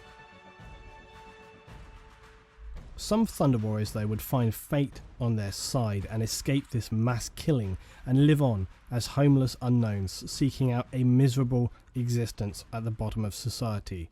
Honours forgotten, their deeds meaningless, all the while fearing constant discovery from the Imperium and certain death. That sucks. This heartless betrayal was surely one of the darkest periods in Imperial history. They were never hunted, though, in any significant way. The Emperor believed them all dead, and besides, they were far more important tasks at hand, as the Emperor now gathered a team he of set his gene sights rights elsewhere. salvaged from the few remaining humans on Earth. These were men with practical knowledge of genetics to aid in his development of the new Astartes project. Those Thunder Warriors who did escape were not like the Astartes of the 41st millennium. They were genetically unstable, and most significantly, they only had a minimally extended mortality beyond that of a regular human, unlike the Space Marines who eventually can die live on out. for thousands of years. The Emperor had been working for decades on his Astartes project, deep within his mountain facility. Here he would create the vital foundations that would springboard humanity into a new age. His experiments would create the 20 Space Marine legions known as the Legiones Astartes, as well as 20 Primarchs to lead each legion. These 20 supreme leaders of the soon-to-come Space Why Marine do some of them legions have were claws? Or is crafted this by just the like Emperor weird fan using arts? samples of his own arcane genetic code as the base. It is obviously unknown the depth of which the Emperor used his own DNA Could be from like to another fandom create as well. the Primarchs, but later findings through ancient Imperial records do hint that he spliced multiple DNA types together, even going so far as to introduce some animal DNA I was about into to the say. Primarchs. And this would explain why some, such as He went Lehman far Russ, to would create this display like the weird wolf-like mix qualities, and why these would then become present of like throughout humanoids. the Space Wolves Legion and chapter. It is difficult to speculate on the Emperor's true goals here, and even if he was successful, I mean, is there like no way to study the DNA of like the Space Marines at this time? Like compare it to like existing records and see like if it matches, like has more similarity to like any specific animal? in the mixing of DNA in this way, it seems highly experimental, and perhaps he himself was not sure Guess of the final probably result. not. This period of intelligent design was hasty and somewhat improvised given the I mean, it dire only took him situation decades compared to everything facing else. mankind. It needed to repopulate Happened its military fast. power in order to springboard and take stage fights forward to reconquer the colonies. Another point of speculation is how closely the Primarchs were imbued with spiritual elements and others such as unnaturally skillful charisma and so on. Still though, in creating the Primarchs He and went even there and taking he was small like, elements of the Emperor's 23 DNA, points of it imbued them charisma. with these demi-godlike characteristics. It also explains why at this Professor time from the barely known Powerpuff Girls. forces of chaos would seek out and scatter the developing Maybe a little too Primarchs much. before the Emperor's plans could grow into fruition. Little is known of this Primarch scattering event, but it has been suggested that the dawning forces of chaos felt this expanding power from humanity to threaten them, and in an effort to slow or negate it, they This is when reached bad out into things the mortal happens. world to seize and scatter the fetal Primarchs across the galaxy. Each world they found themselves on would surely in time come to realise that they were far from normal, often finding themselves as a natural leader in command of the systems that would become their home. Later the Emperor would one by one discover and reunite the Primarchs with their legions, establishing How one long? of the most powerful military How many like years between the scattering of Primarchs, them coming to grow and stuff and become who they are, and then the Emperor finding them again? forces the galaxy had ever seen? The Thunder Warriors, though, were undoubtedly the early prototypes for the Astartes project, which subsequently makes their untimely end all the more tragic, as their sacrifice was so great, yet the memory of them was totally obliterated. The Astartes project would continue in a pragmatic manner. Each of the early legions at this time contained barely a few hundred marines. Their Wow, equipment was very lightweight small. and somewhat improvised by comparison to later standards. They trained their minds and bodies to be the will, might, and rule of the Emperor. Time would pass and their numbers grew. Each legion was divided not only for organisational reasons, but also for practical reasons. Because of their adapted genetics that were drawn from the Primarchs, some carried traits and psychological behaviours which would not have been found comfortable comparison with their sibling legions. This segregation also allowed them to focus their bonds to their brothers in their own legion, Yeah, creating because every a near Primarch was very unbreakable different too. kinship between Astartes. If the newly created Made for different Astartes would be traits. the Emperor's scalpel, his gleaming pinnacle of human achievement, then the Thunder Warriors were certainly a mace used to bludgeon the remnants of humanity back into submission. Wow. The Thunder Warriors were genetically stronger though, tougher, and could even be stronger in battle than the newly created Astartes, which is something people often forget. They were a rough, brutal instrument, but ultimately a temporary solution to a violent problem. The Space Marines would serve not only as a weapon, but as beacons to mankind, a glimmer of what humanity could hope to be. The dark times to come, however, would show that this was a misplaced belief, that while the Space Marines were created to represent the pinnacle of human development, they ultimately proved as susceptible to the basic flaws of mankind as any other mortal. The Which is Emperor's chaos. campaign on Earth would now come to a close. He began establishing the fundamental elements of a civilized, modernized society in government administration, economy, and infrastructure. An important figure in this process was a man known as Malkador, the Sigillite. He had a First time I'm vast hearing his knowledge name. of such matters and carried himself with the bearing of a priest. He was appointed to run the courts and palaces of the new empire, the right-hand man of the emperor. Earth would turn from a place of desolation and horror to one of active production, rebuilding, and planning. Some might call it coincidentally convenient, but at this time a vast shockwave would travel through the galaxy, the birth of Slaanesh. Humanity would have no idea of the significance of this, only that it cleared the storms from the warp that had isolated and ruined humanity's gloriously technologically advanced empire.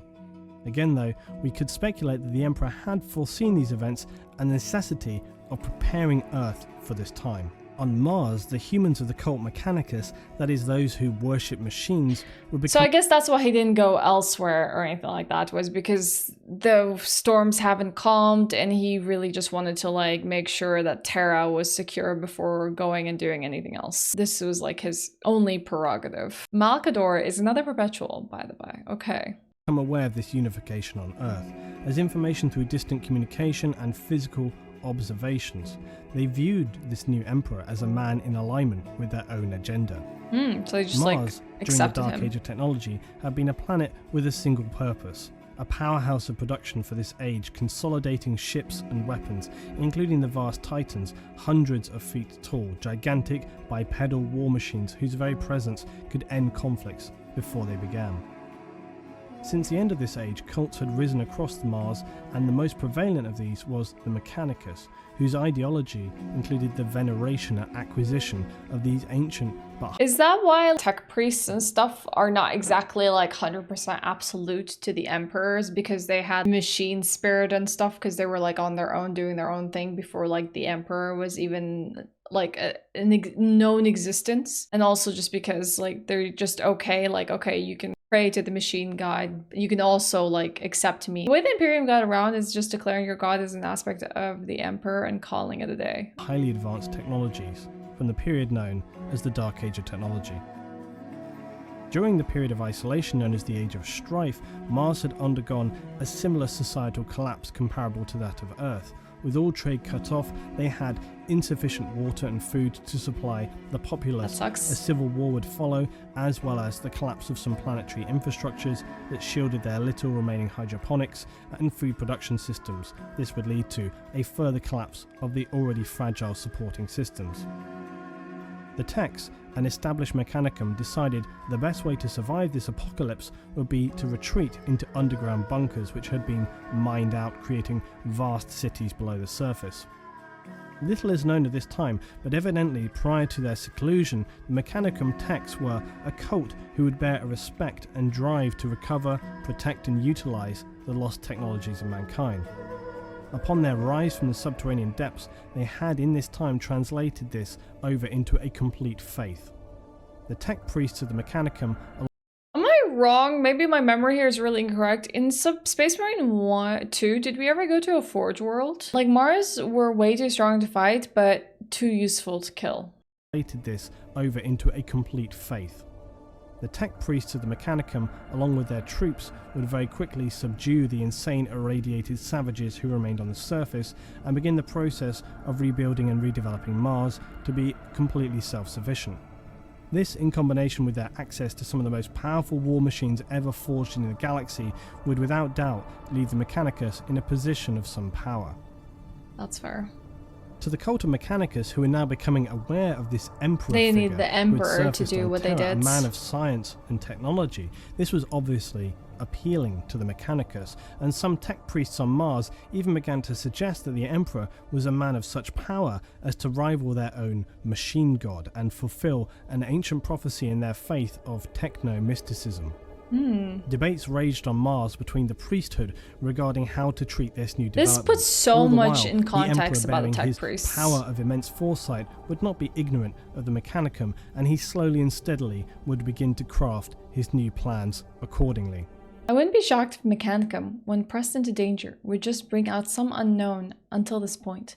Never mention weapon like, this device blows up stars if you wink at them with your left eye. Do you want to try me? And Trazen probably already stole it, dang. Plans for a crusade on a galactic scale never before seen.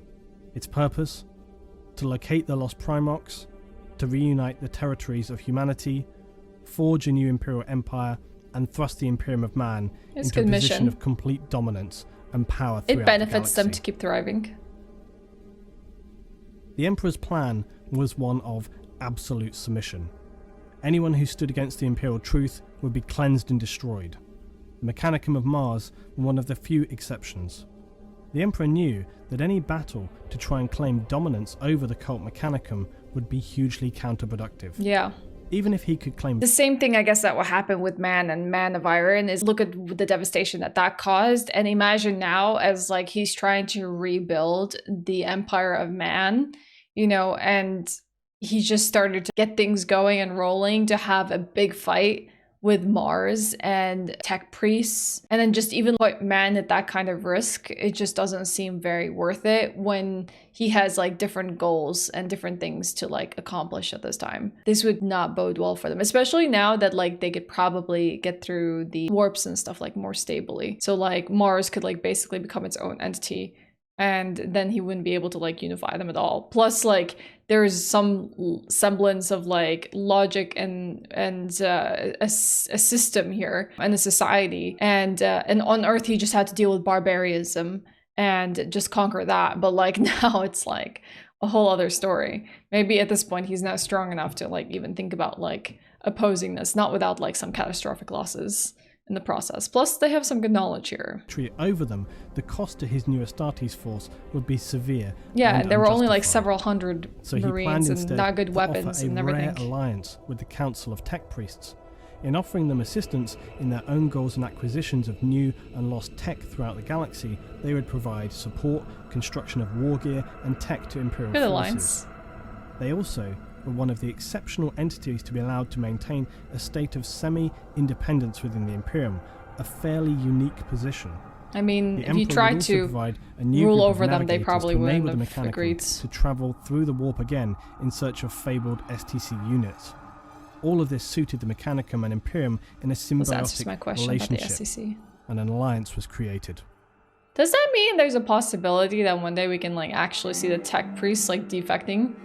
Now that they're growing and they've like basically had the help of like the Empire to grow once more and be able to search out all this technology. So chapter 7, the Great Crusade and the Fall of the Eldar. And so we reach the beginning of Millennium 31.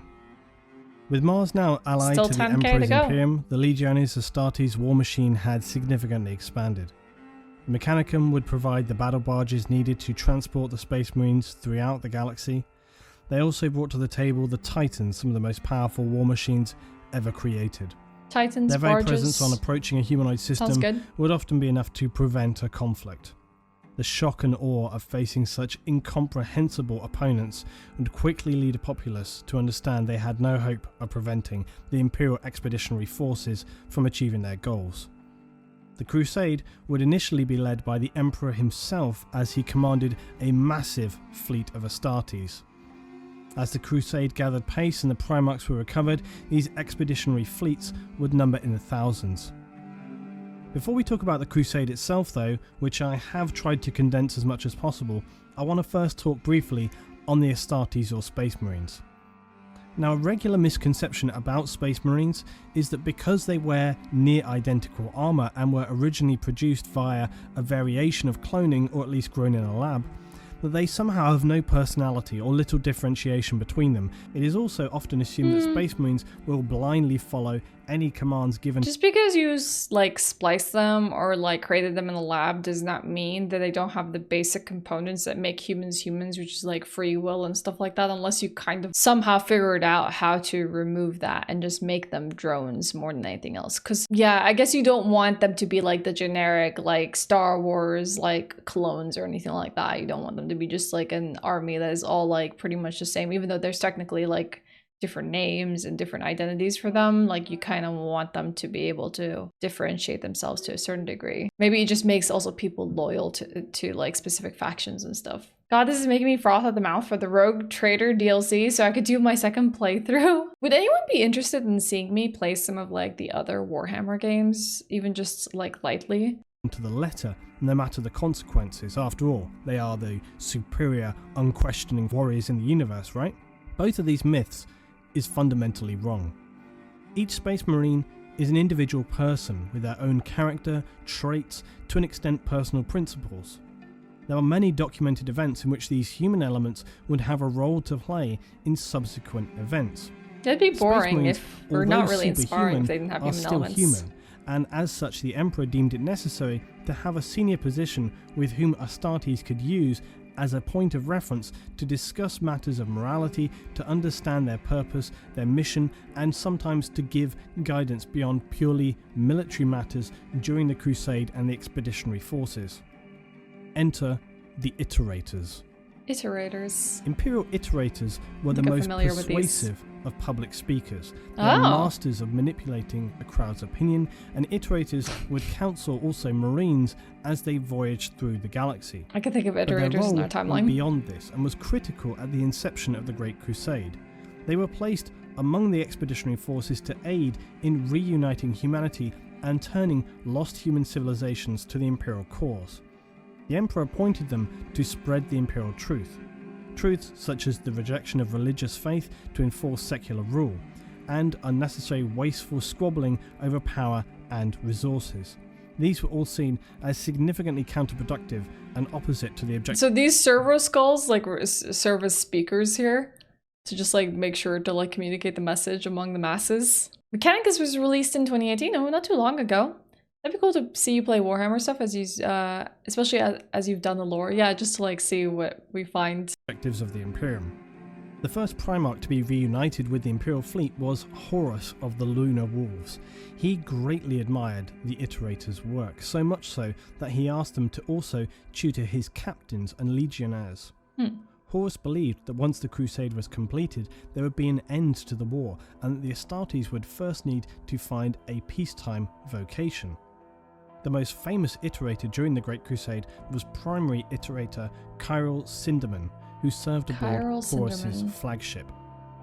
Iterators was there ever a peacetime though? To Imperial Guard commissars and Astartes chaplains. The Iterators and then later the chaplains are an example of the more human services required by Space Marines. Documented records have shown that they have been regularly known to question ethics, purpose, and even their own morality, despite an Astartes essentially being immortal. They are destined to die in battle, as that is their true purpose. So chaplains kind of came predefined about fate, from they are far from Horus's the emotionless prerogative. drones that some would assume. They are a living embodiment of humanity, a distillation of spirit and mind. The Emperor's Great Crusade to reunify humanity had begun in earnest. This was an operation on a truly epic scale. Millions of troops, tens of thousands of ships forged by the Mars Mechanicum. This would be humanity's defining moment, to reach out and forge the greatest empire in the galaxy. The Imperial forces comprised soldiers, naval officers, and most importantly, the Astartes legions. They were configured and divided into expeditionary fleets supported by all manner of cruisers, transports, scout teams, dropships, and so on. Commanded by the Emperor and his war council, but also by individuals placed in charge of these expeditionary forces.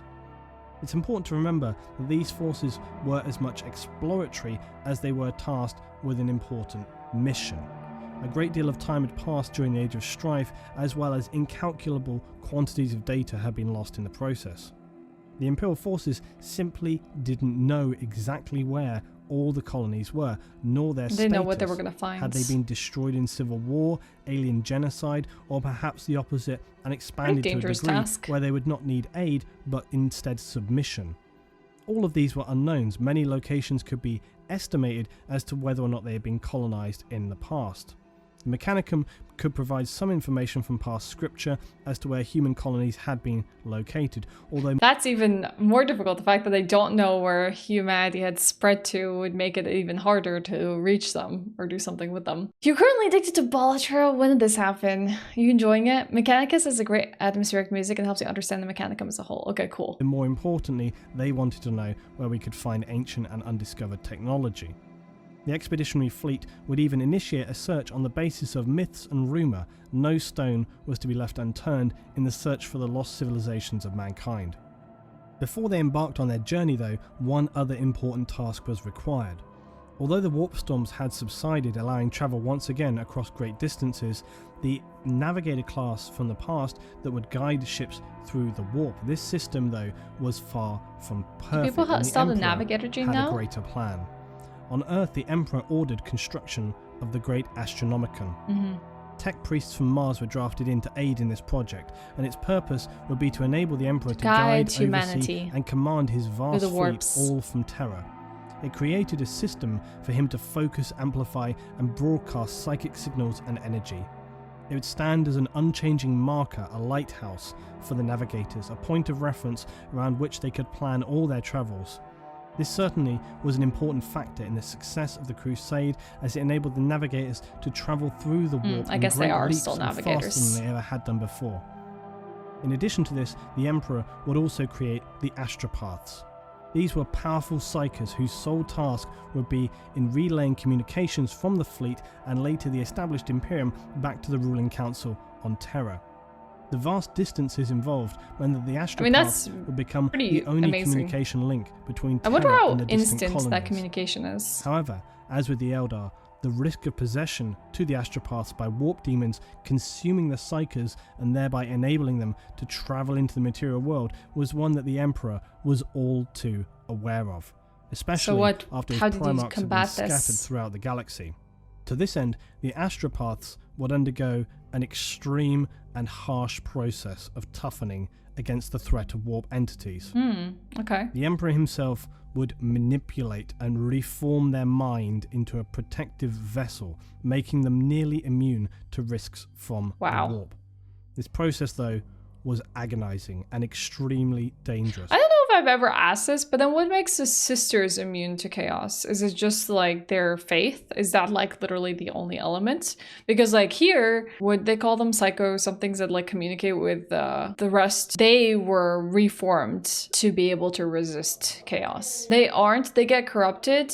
But it doesn't seem like they seem to be more, I guess maybe not immune, but more unlikely to ever have to deal with that. At least that's what I learned. I could be wrong here. Repentance. Repentance is the only thing that keeps them from being corrupted. Weird question. Why is it that no one else can do repentance like them to stave that off? Many psykers were killed in the process or went completely insane. Even if they survived the process, a universal no different than what Space Marines used to have to go through. Become damaged beyond repair. This meant all astropaths Is that they were blind? Yeah, we saw that. From the Imperial perspective, though, this was a necessary consequence as they continued to be an integral part of Imperial infrastructure. The Crusades had begun, and alongside Space Marines were hundreds of thousands. In this universe, you give body and mind to the Imperium of Man. Everything is a resource to propel us forward in this time. If not millions of Imperial troops, humans who were salvaged from the aftermath of Terra and structured into an effective, albeit expendable fighting force. This Imperial Guard was strengthened and resupplied as they reconnected and conquered lost human colonies. A secondary benefit was that in drafting local military forces into the expeditionary force, it removed these planets' ability to rebel effectively against the newly created Imperial outposts on each planet. Also, in these early days, taxes and tribute to the Imperium were not strictly required, but Imperial commanders stationed on new colonies of the Imperium would often require supplies for the continuing crusade. Many systems and colonies would need help rebuilding or periods after generations of schooling by iterators to bring them in line and around to the Imperial truth and loyalty to the Imperium. Some worlds, though, who were self-sufficient had survived intact and would even welcome the arriving Imperial forces with open arms as long-awaited brothers, with glorious celebrations that must have been one immediate historical support, explanation. much to the satisfaction and pride So of this the is what we expeditionary did forces while who you were all thriving. too happy to welcome their brothers back to the Imperium. Such events were a blessing to behold, though, as many worlds were either barren wastes this long is since probably destroyed, very rare. with only ruined remains to prove that anyone had ever existed there. Or they were found to be locked in brutally tyrannical dictatorships and required sometimes days, often weeks of orbital and ground assault to subdue and conquer these false dictators. Religious doctrine and faith were especially highlighted to be crushed on all worlds. The Emperor would never allow these practices to infringe or threaten the Imperium, as he was partly responsible and had even seen the effects these caused on humanity millennia ago in the first age of mankind. The Emperor also made an important choice that upon arrival to new worlds, any psykers discovered were told to expect transport back to Terra, courtesy of secretive black ships. Here, they would be tested on their journey back to Earth to their limit. They would endure nightmarish examination, some dying from the trials or executed for being just too unstable. Wow. Others, though, ended up completely losing their minds in the process of these harsh examinations. And what if they did survive? The fate of these individuals was at the time unknown. It later transpired that if they were proven strong and capable enough in manipulating their psychic power, they would become stock for creating new astropaths by the Emperor. Okay, that's Any fair. younger but highly powerful psykers were subsequently distributed to some of the Space Marine legions who had begun a Librarius program, creating special Astartes who are capable of wielding immense psychic power. Oh, wow. Others, though, disappeared from record entirely, leading to supposition of secret organizations who even today are not fully disclosed. The Crusade continued for centuries, stretching out across the galaxy. Finally, the Primarchs were reunited with their legions and were duly given positions on the Crusade and Imperial War Council. The Primarch figures, though, were not suited to this level of administration. They were at their best out among their Marines leading campaigns. So it fell to the administrators of Man to run the day-to-day Crusade infrastructure. One important figure arises again, that of Malcador the Sigillite, who had become a keystone in the execution of the Crusade and one of the most loyal and valuable members of the Imperial Council. The power of the Imperium had now reached its peak. There seemed to be little, if anything, that could threaten, damage or destabilize the glory and power of the now reunited Imperium of Man. The Crusade had in fact been so successful that after a Is it during the Crusade that basically Big E found all the Primarchs and was able to like reassemble them? I don't know which point in time when they got scattered were they found again. chain of impressive victories, the Emperor decided he could fully return to Terra to continue managing his plans there and working on new secret projects. His Primarchs were surely more than capable of finishing the now simple task of scouting and securing any fringe and colonies he could just focus on bringing other the Crusade efforts. to a successful conclusion. And unite After humanity, a specifically great victory on Ulanor, the Emperor selected the first Primarch and commander of the Lunar Wolves, known as Horus Lupercal, and bestowed upon him the title of War Master. Alright, This War title Master. established him as a leader of the Imperial military forces in lieu of the Emperor, and all other Primarchs and Imperial forces would follow the War Master's commands as if they were the Emperor's. Not all This the other is the issue Primarchs here. seemed to be entirely comfortable, not only with this decision, but also with the Emperor's choice to leave them and return to Terra. Considering their strength of character, this seems somewhat surprising, but if anything, it shows that their bond they shared with the Emperor was perhaps very strong. not rock solid, and some of them felt bewildered he should choose to leave them on the fringes of the galaxy when overall victory seems so near and so secure. Horus, whilst being a supreme master of military I guess they weren't meant to be created to understand like the depth of like the Emperor's knowledge and his plans and how long he's been cooking this plan for. Like they're like, but why are you abandoning us now? I guess like also it might be like too soon in like the Imperium of Man, too early in their victories to just be like, I have trust that you could do this. And almost like they weren't ready for that trust. matters, was also less well known for being exceptionally tactful and charismatic. He would take time to speak to each of his brother Primarchs in turn.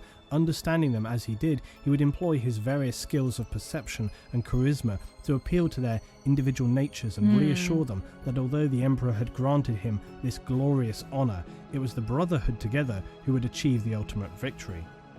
This helped quell some of the disquiet, but it was not only the Primarchs who felt bemused that the Emperor had abandoned them, and in time, this in combination with other unfortunate events would lead to the darkest of catastrophes. In fact, there have been many examples throughout human history where withholding information would lead to disaster, Yep. and this period for No humanity kidding. would be no exception.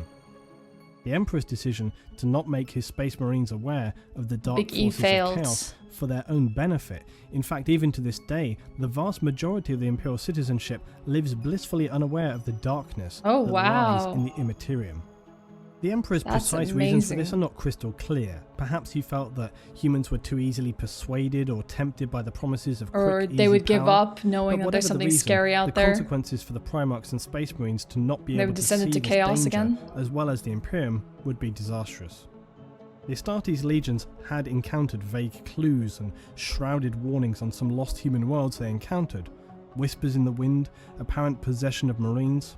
Horus and his lunar wolves discovered direct evidence of some dark force when they encountered a lost but highly advanced human colony known as the Interrex in the later stages of the Expeditionary Crusade.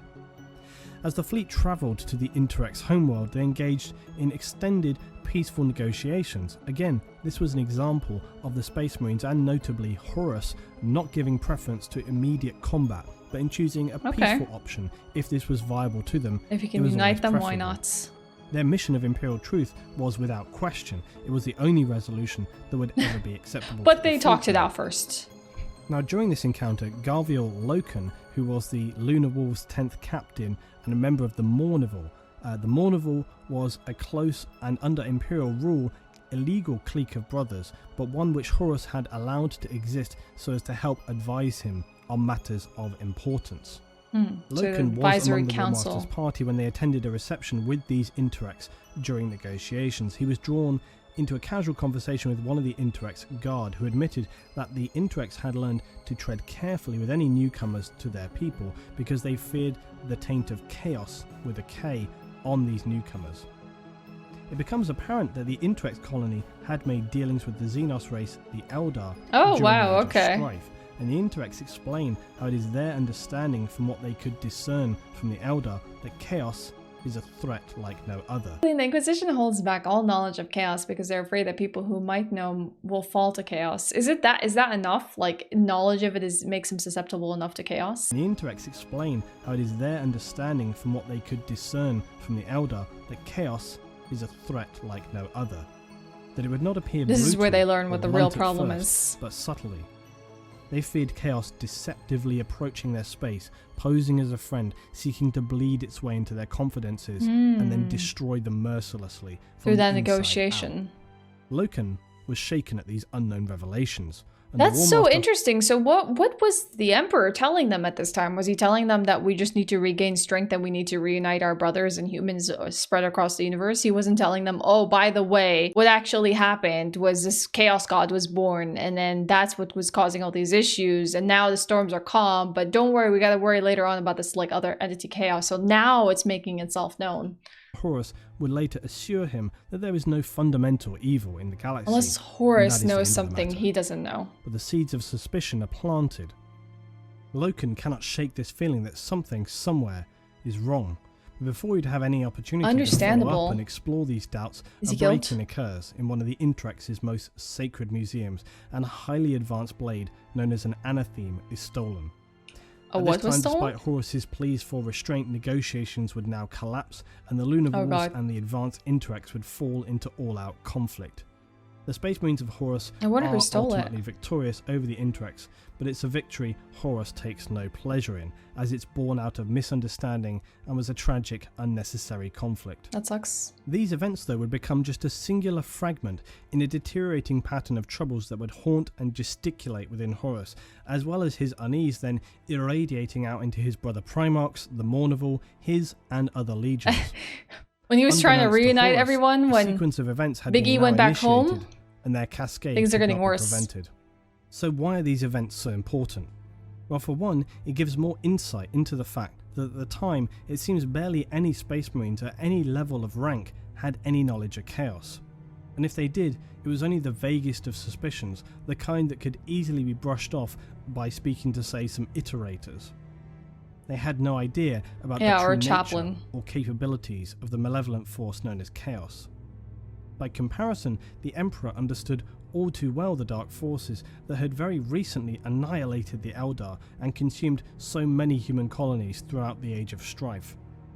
It seems strange that he would choose not to gift his Astartes, and more importantly his Primarchs, with this information so that they could best protect against its darkness. It is very strange. But perhaps he feared that knowledge of the warp entities would do more harm than good, instead choosing ignorance as the best policy. It didn't seem to... However, a combination of time, doubt, rejection, jealousy, and greed brewing in corners of the Astartes legions would prove this to be an unwise decision.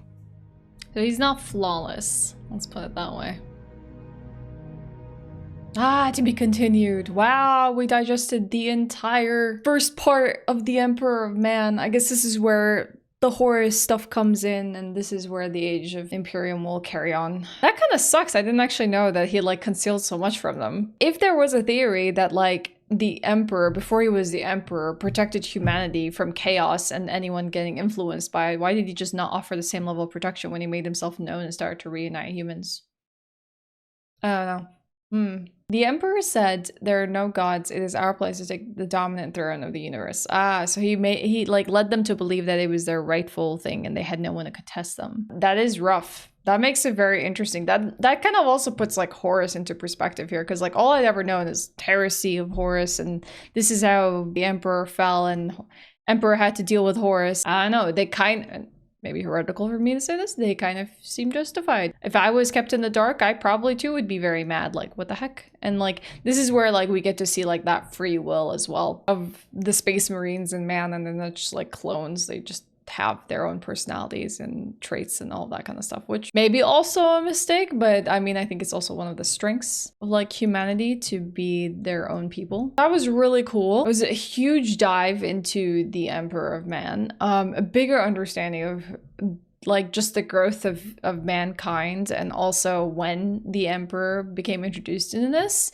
I'm excited to possibly dive into the second part at a later point in time to learn more, to complete our understanding. I also had a small bit of time to dive into like making miniatures. I haven't painted them yet because I didn't realize how much effort I would need to learning the tools of the hobby so that I can put together minis together, though they're not that many parts, but like the whole process, the tips, the trades, the tricks, and everything that you need to do, put them together. I've been kind of working on that, and I hope to be able to stream / continue doing more of that in the future, but maybe even checking out some of the other games that we haven't played outside of Space Marine 1 and 2, and hopefully supplementing like I learned so much about the Mechanicus today. Like that was really cool. It's so much context was provided on them by just learning the Emperor of Man and their timeline a little bit more thoroughly. Put them into perspective for me and the Machine God. So I would like to be able to do more of these like individual dives and learn more small bits and pieces here and there. So hopefully we'll get to this in a later future. But thank you for joining me for another exploration of the Warhammer 40k lore. And after I come back from a small little vacation, hopefully we'll do the second part as well. But if you have any recommendations of things that I should be watching and buffing up my knowledge, as always, feel free to leave them down below.